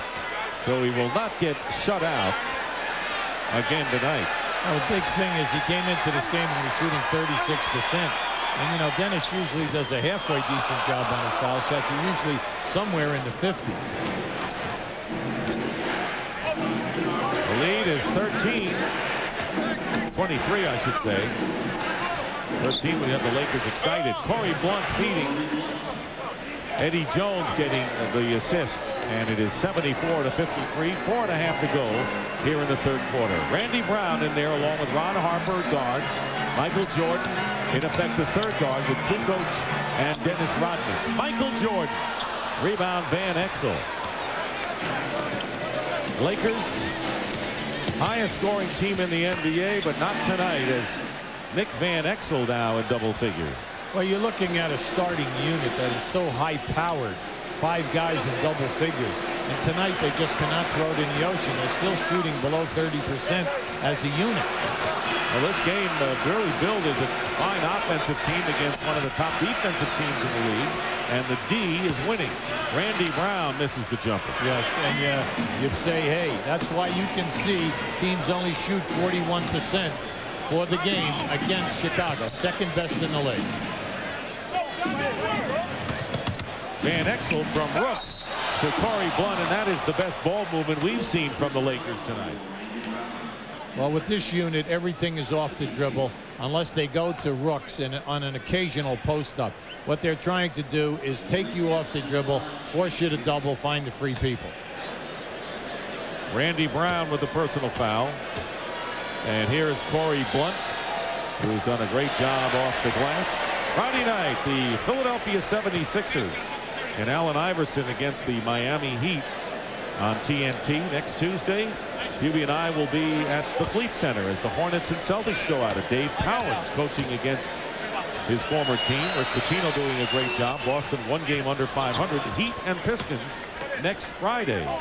So we'll feature a little bit of the Heat. There's Eldon Campbell on the bench with 15 right now. 18-point Bulls lead as we have less than 3.5 minutes to go in the third quarter. Jordan guarded by Kobe Bryant. See what he does against the youngster. Off balance. Missed the tip. Rodman almost tipped it in. And here come the Lakers. Kobe Bryant going to the hoop. Kobe Bryant, whose father Joe Jellybean Bryant played in the NBA, so he was well schooled in this league when he came aboard. Dick, he was behind the three-point line on the catch, one bounce, and he was up and in the rim. You remember a few guys that did this initially, huh? Come on. Well, the guy right now with the basketball, he's not bad at it still. As an old-timer. And Kobe Bryant blocking Randy Brown into the hands of Nick Van Exel. You have to be careful here now. You give him one. Van Exel misses, and Rodman the rebound. Kobe Bryant, though, has scored 14 points in 16 minutes. So you get an example of how he could score in a hurry. A blocking foul is the call as Kukoc going to the hoop. Well, they come with this unit. They lull you to sleep. They run up and down like the summer league.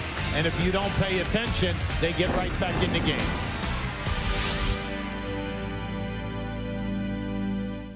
You're watching 13 Days of 007 on TBS, the Bond Station.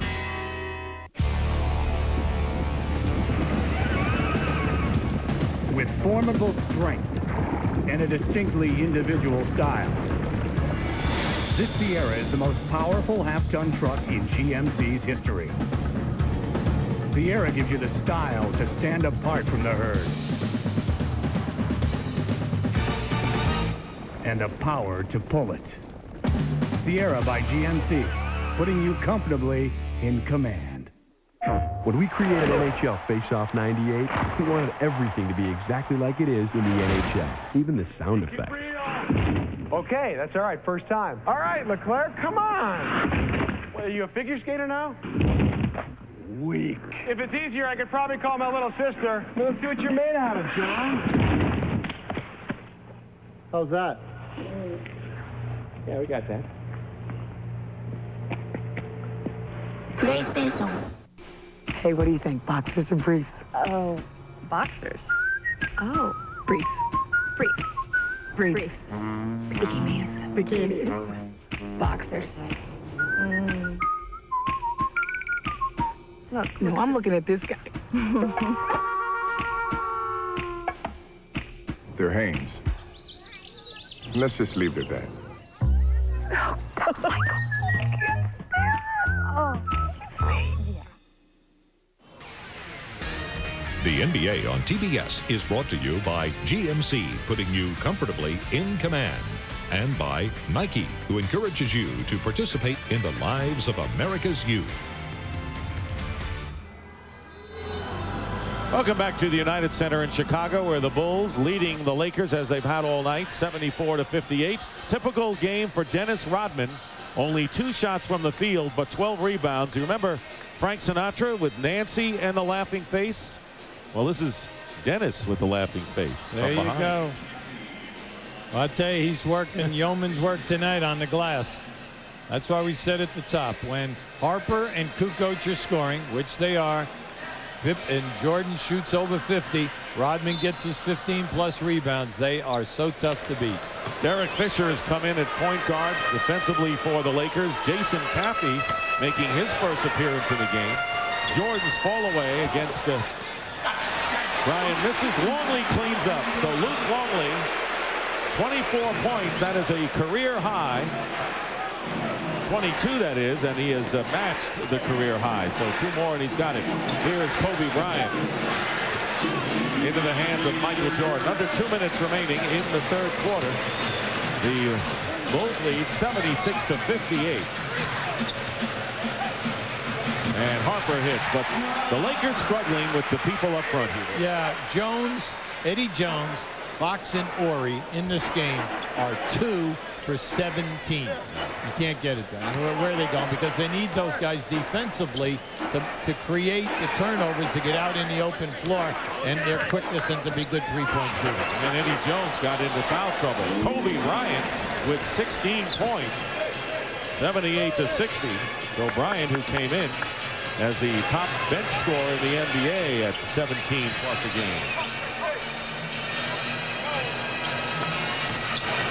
Harper with Jordan, Longley, Brown, and Jason Caffey. And a good play by Eddie Jones over the top, knocking the ball away. Eddie Jones, one of the top defensive players in the NBA, one of the ranking leaders in steals, creates one there. Jones gets his own rebound, and Eddie Jones has it slapped away. And number 6 still has it. Jones 1 of 9 from the field, now making 1 of 10. So Eddie Jones can't find it tonight. So on top of the front court, as you pointed out, not getting anything done. Their leading scorer with Shaq out of action, 1 for 10 from the field. Under a half a minute remaining in the third quarter. Michael Jordan with the short jumper, 29 for MJ. Well, the difference between the two teams, one team is staying within what they run. They're getting nice high percentage shots. The Lakers on the other end, everything is a strain. Everything is being challenged by Chicago. And you can see why teams cannot shoot the high percentage. The Bulls are all over, and they're helping out, and they challenge you in the lane. Thus 37% shooting by the Lakers as Kobe Bryant goes to the line with 3.6 seconds remaining in the third. Ron Harper picking up his second foul. Maybe people are curious as to why Kobe Bryant's name is called Kobe. Well, his father, Joe Bryant, played in Italy and loved Kobe beef, which is the really special steak that you get over in Japan. So he decided, I'm sure with his wife's blessing, to name his son Kobe after Kobe beef. Better than being called sirloin.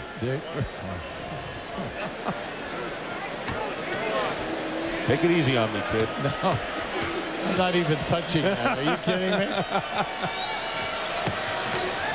There you see the Lakers bench still doing a good job tonight. The starters have not, but the bench has come in and been effective. Randy Brown at the buzzer misses. And that is the end of the third quarter. Luke Longley tying a career high with 22 points. Michael Jordan, however, leads everybody with 29. And after 3, the Chicago Bulls lead the LA Lakers by a score of 80-61.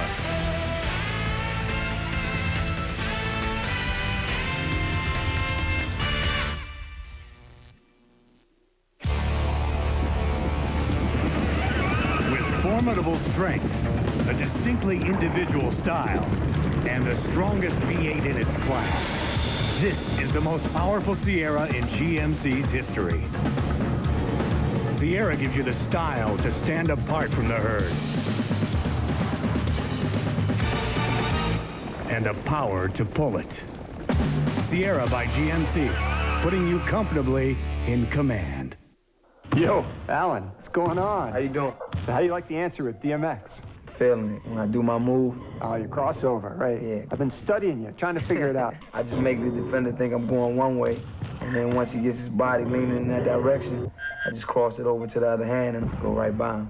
So that air's moving under your feet? Yeah, it's like I don't even think about it. Just do it and I'm out. You're out? Yeah, ghost. Ghost, huh? Disappear. Like a ghost. Yeah. I get it now. Yeah, I get it.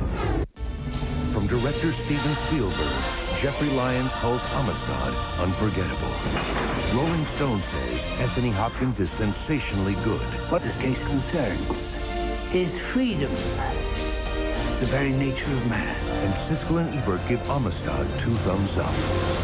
Morgan Freeman, Anthony Hopkins, Jaimin Hansu, Matthew McConaughey. Amistad, rated R. Now playing in select cities. Problems in the bedroom? Nah, it's the wife. She says we're drifting apart. My favorite marital aid, a Samsung digital wireless phone. A phone? It does everything but vibrate. You can call your wife from any place. Samsung. I love it. Advanced technology products to meet all your communication needs. Take my advice. A small telephone from a big company. Great finish to show you from New Jersey, where Detroit had run the last 11 against the Nets. But Kendall Gill, nursing a 2-point lead, steps back and buries a 3-pointer. And that's a 5-point lead for the Nets at that point. New Jersey celebrating. They get the monkey off their backs tonight, beating the Pistons 105-101. Grant Hill with 25 in the game. Brian Williams had 18. Keith Van Horn, the rookie, 22 points to help the Nets. Back to United Center. We're back here as we get ready for the start of the fourth quarter. You know, Hubie, other than the 76ers and the Toronto Raptors, there is not an easy night in the Eastern Conference for any one of these teams. Absolutely, Dick. It's going to be a mad rush for the playoffs. You have 12 legitimate teams trying for 8 spots.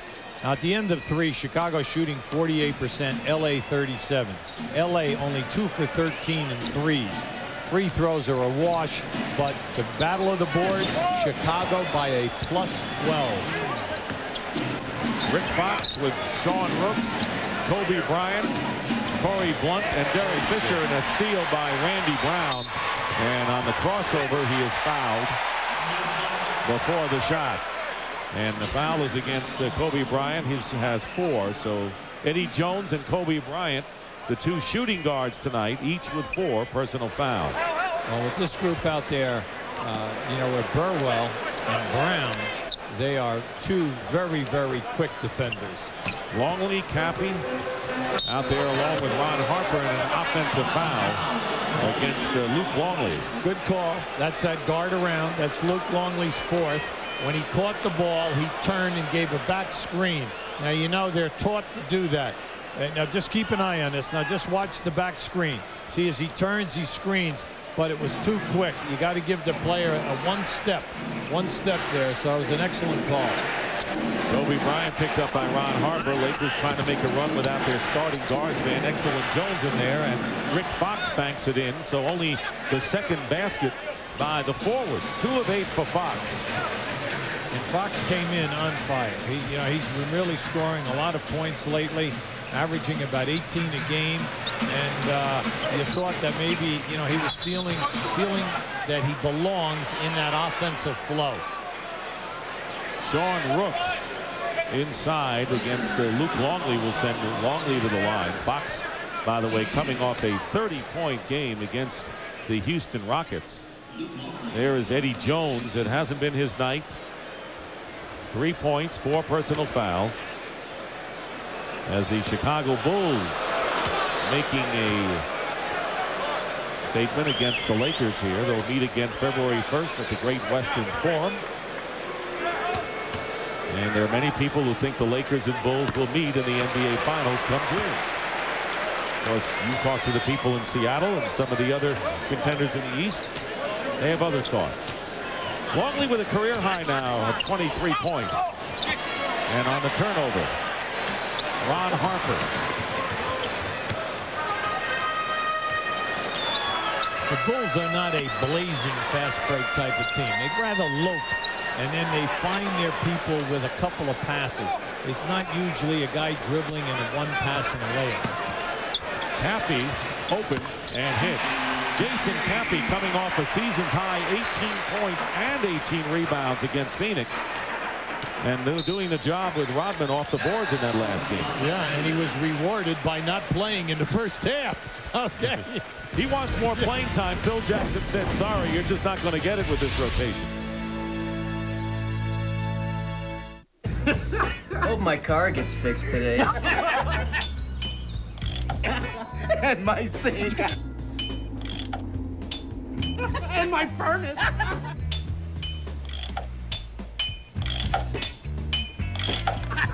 And my lawnmower. What? You idiot! You're gonna get us caught. For the great taste that won't fill you up and never let you down, Eddie! make it a Bud Light. Taking you on a spin to whatever you want. 4 ways to fun all day to run. Now, spin to Plymouth. In style, baby. Let me take you on a spin. However you spin it, it's affordable, it's fun. It's all the way Plymouth. Can I take you on a spin? That's Plymouth. The game really is a lot like jazz. You can take a jazz quintet and actually liken it to 5 people on a basketball court. The point guard would be like the piano player, because in most bands, the piano is like the brain.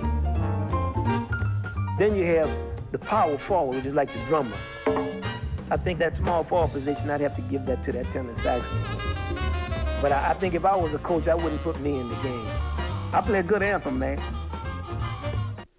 Heat, Sixers, Friday night at 8. The NBA's on TNT. 20-point lead by the Chicago Bulls. Recently, Michael Jordan moved ahead of Moses Malone into 3rd place in the all-time scoring list. But maybe startling is the games these guys have played, Hubie. Yeah, you look right there. Michael has done in 872 games the amount of points. But how about the fact that Kareem has played 500 more games than Wilt? And then when you divide the 500 games into the difference right here of 7,000 points, it comes out to about 14 points a game. So it gives you an idea of how awesome Wilt was when he was out on the floor. When you think about how many times he scored over 50 points a game. Kobe Bryant up and under and fouled by Luke Longley as Jordan is guarding Kobe Bryant. 5 personal fouls on Luke Longley, who has established a career high for points tonight. Well, this is just a strong move by Kobe. You can see when he's out on the floor, he has the instincts and the ability, the athletic talent to always get off a shot, no matter what, whether he's open, whether he's in traffic, and then to be able to draw a foul in order to possibly be a potential 3-point scorer in the lane. Joe Klein will come in for Luke Longley. Joe Klein added to the Bulls this year, 13th year out of Arkansas, well-traveled, but a good man to have as an extra big man. He replaces Longley, who goes out with 23 points. Kobe Bryant, in 21 minutes, has scored 19 points tonight. 18-point Bulls lead. With the Lakers, you're saying, hey, there's 10 minutes to go. You're not giving up. You're just saying we need some stops or some turnovers. No stop there. 31 for Michael Jordan. Chicago Bulls destined to exceed their offensive output. So there's no question that the way it's going, that the Bulls' style with the defense and a technical against Robert Horry. At least he's got something in his column. He has no points and no personal fouls, and now picks up the tee. Well, it's interesting because, as you know, he's added 15 pounds this year in building up his body. And he's ranked 21st in steals, 36th in rebounds, 17 in blocks. He's doing everything from a defensive standpoint for the Lakers. But when we go back, when he was with Houston, when they won the rings, he was a perimeter scorer, rebounder, shot blocker. He was a big 3-point shooter and a big scorer, like 14, 15 points a game. Not much of an offensive threat, similar to what Ron Harper was more of an offensive player before he came to Chicago. Kind of regained that again, and an offensive foul is the call. Yeah, at that time, Michael was being roughed up in the post there by Bryant, and Michael had to put an elbow into his chest there. 4 personal fouls on Michael Jordan, who has 32 points in the game, many of them from the free throw strike. Kobe Bryant with a fall away, and Jason Caffey the rebound. Chicago Bulls trying to make it 3 in a row against the LA Lakers. Trying to let the Lakers know that despite their 14-9 record struggling on the road, this team hasn't given up its bid for yet another world title, and they know they get Scottie Pippen back in January.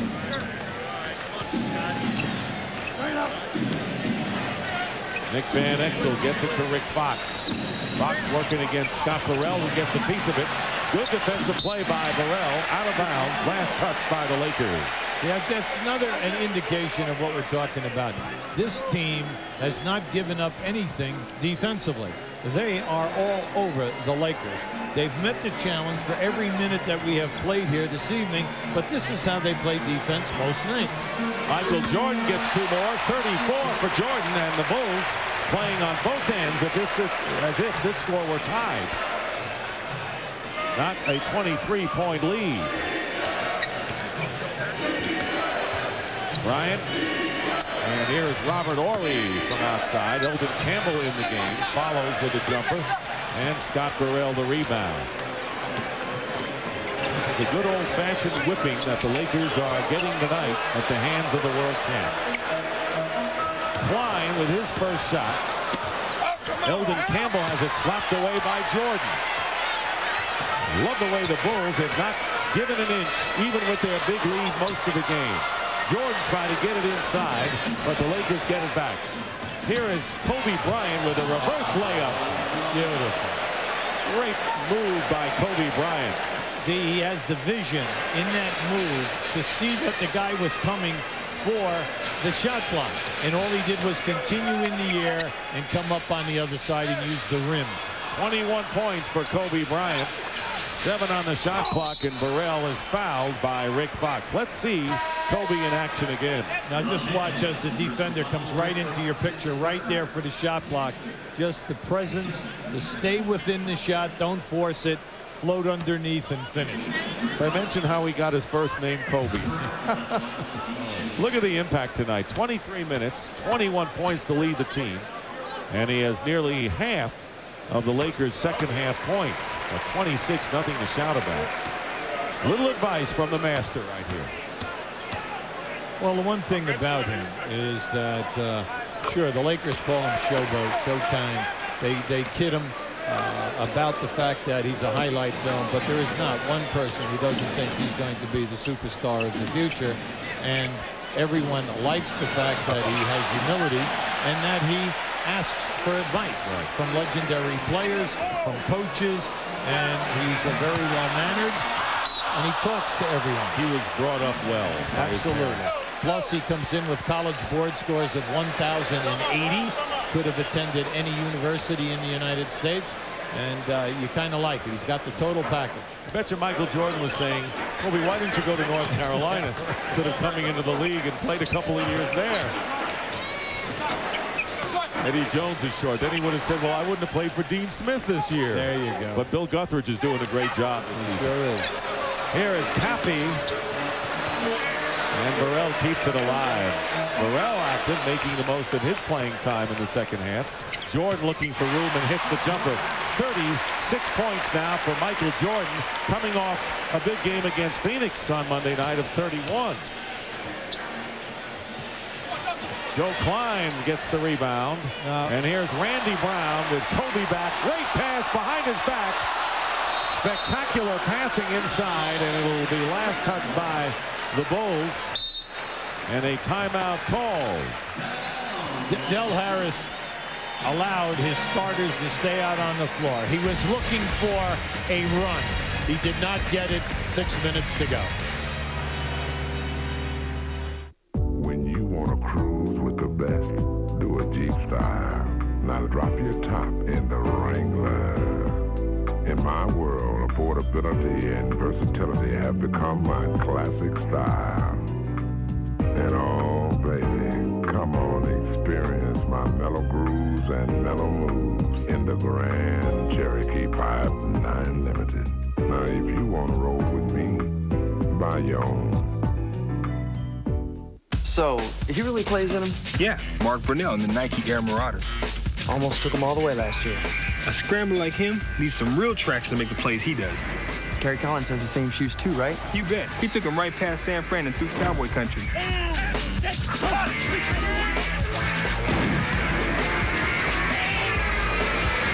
Incoming. Nobody gets you closer to the game than Foot Locker, where it all begins. Size 4 flowered dress, $45. New color lipstick, $15. Haircut, $25. Autofocus camera, $260. 5 generations in one photograph. Priceless. There are some things money can't buy. For everything else, there's MasterCard. Accepted all over, even photo labs. Biggest lead of the game right now for the Bulls with 6 minutes to go in the fourth, 92-67. Tomorrow on TBS, Timothy Dalton stars as James Bond in The Living Daylights, part of 13 Days of 007. Tomorrow night, beginning at 8:05 Eastern, only on the Superstation.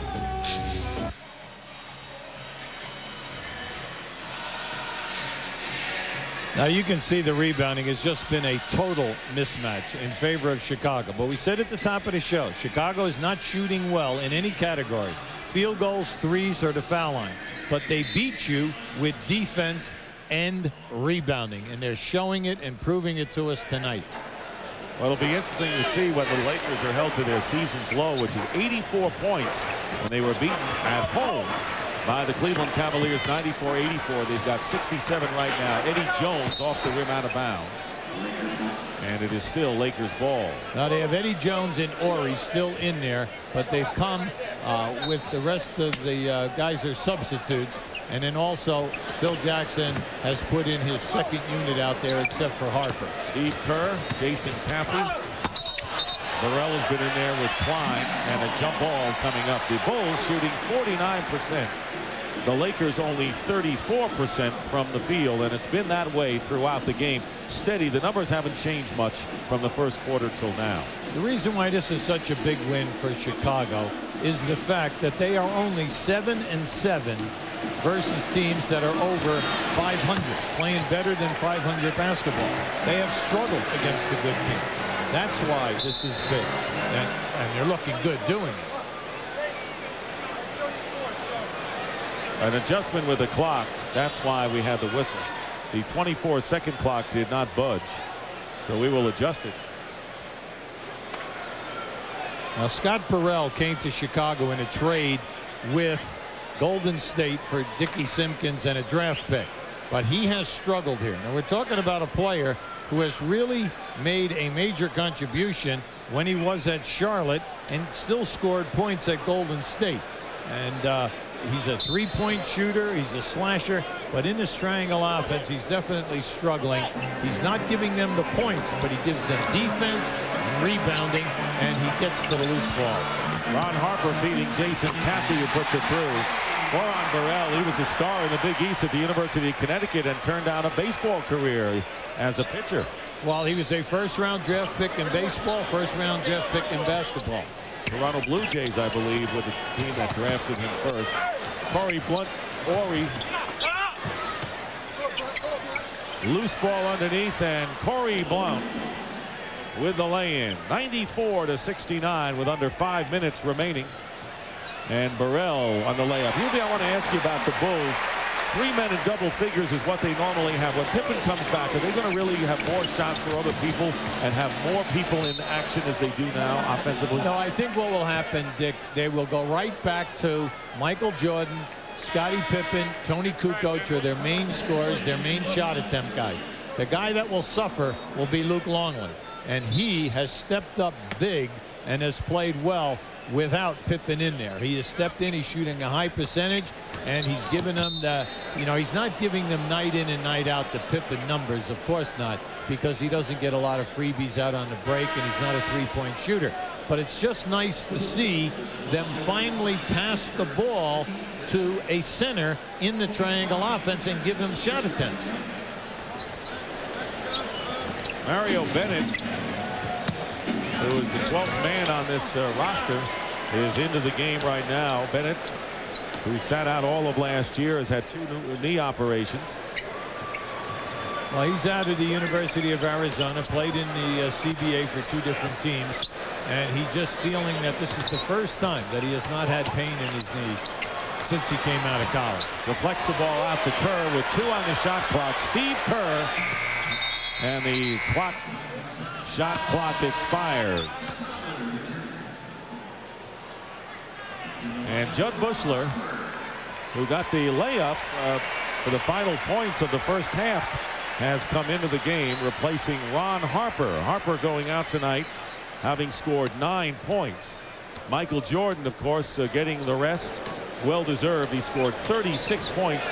Luke Longley also on the bench after establishing a career high of 23. Kobe Bryant with his second three-point basket now with 24 points. Bryant coming off some big games, 27 against Houston Friday, topping it with 30 against the Dallas Mavericks Sunday. There's Joe Klein in the low post with the 3:36 remaining. Turn it over to the Lakers, and here's Bryant. Wow! Let's get the slam dunk back into the All-Star game after that one, huh? I tell you, that was impressive. That was impressive. He's impressed. You know Michael Jordan is impressed with that. Well, every time that he gets an opportunity from here to the end of the game, he's going to try something. Now, he's made a three, and then that whirlwind window. There you go. 23 now. 26, I should say, for Kobe Bryant. Happy stuffs it through as we wind down to 3 minutes to go in the game. 98-74. The Chicago Bulls on their way to a very impressive victory over the LA Lakers. People wondering whether this is going to be a sign of the future with the Lakers, the future, the Bulls, the past. Hold the phone. Here's John Barry on the turnover. And he is fouled. Well, John carried that one too far. He should have laid it up on the right side of the rim. Now, this is just Bryant. Now, just keep an eye on this as he elevates up. That's spectacular. We will not have the slam dunk contest in the All-Star game this year, as I've probably seen its better days. You look at the Lakers, Dick, you made an interesting point a few minutes ago, and that is that the Lakers are a very young team. They have no player over 29 years of age. Elton Campbell is the oldest player at 29. And when you think that when they get Shaq back, it's a young basketball team going to be together for a while, and you hope that management can lock them all in and allow them to grow.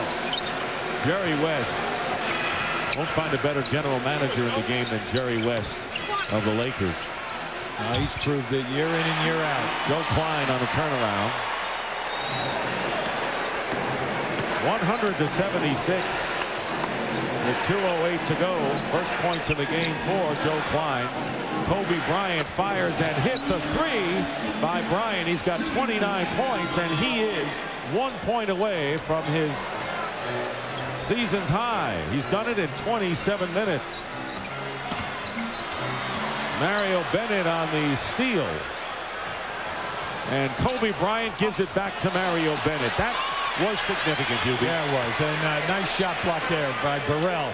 Oh, you can see this young man is gifted. He's got it all. John Barry rebound on Klein's miss. Minute and a half to go.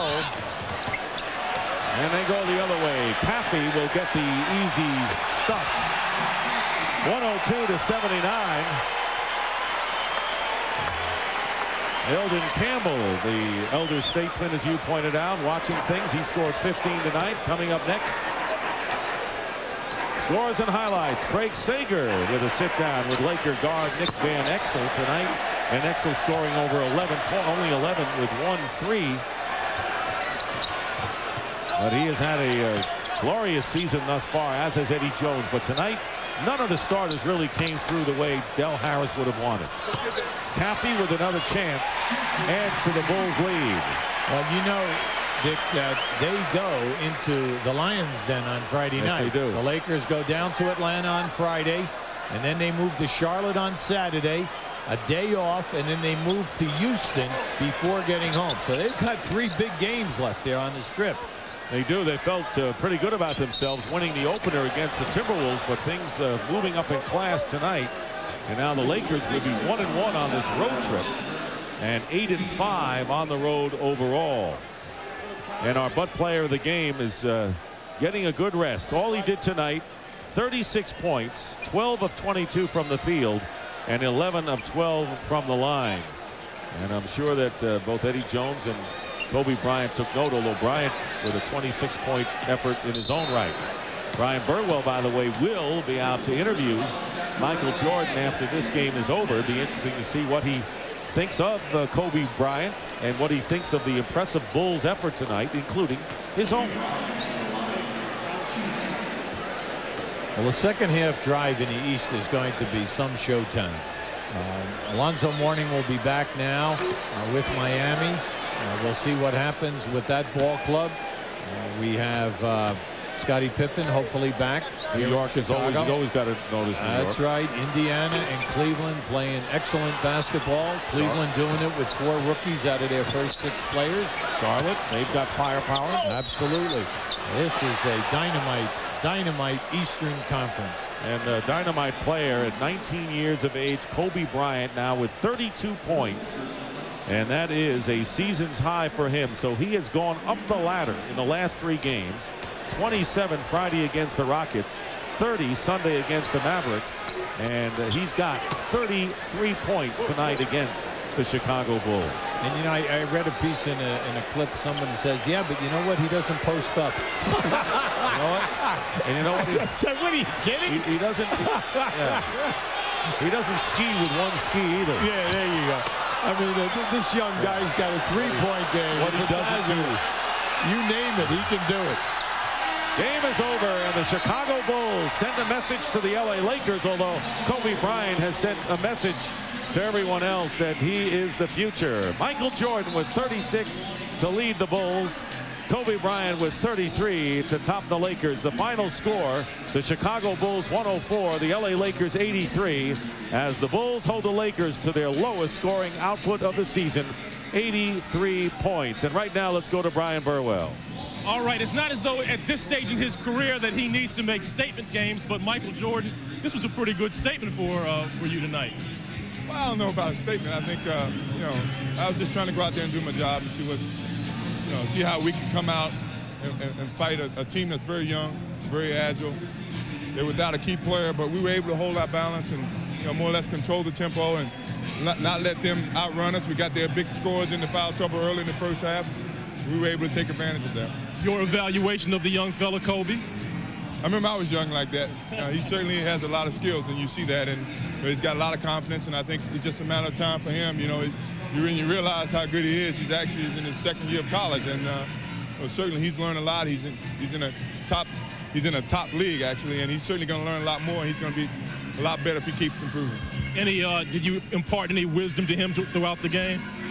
Oh yeah, he asked me one question when we were down, you know, bent down at half court, and he wanted to know how, when I turn around on my jump shot, how to lock the defense or how to feel the defense. I told him you should feel the defense with your legs. Once you feel the defense with your leg, you more or less got to feel where the defense is, and you can take advantage of that. So you don't have a problem giving away trade secrets during a game? Not at all. You know, it's just a matter of, you know, I think that enhances his basketball skill, and you know, someone did that for me, and certainly I'm not against giving him any kind of, you know, hints about his game if he asks. I'm certainly not going to, you know, come out and try to, you know, give him too much information. The kid, he's learned a lot in a short amount of time he's been in the league, and believe me, he's going to continue to learn. Just like to wonder what he would have done in a Carolina blue uniform, right? Yeah. All right, thanks a lot, Michael. Let's go back to Dick and Hubie. Well, they said that Dr. J was a great ambassador to the NBA. You just talked to another one, the current one, Michael Jordan. Jordan and Bryant each were a point-a-minute player tonight as the Bulls win 104-83. And we'll be right back to the United Center in Chicago after these messages.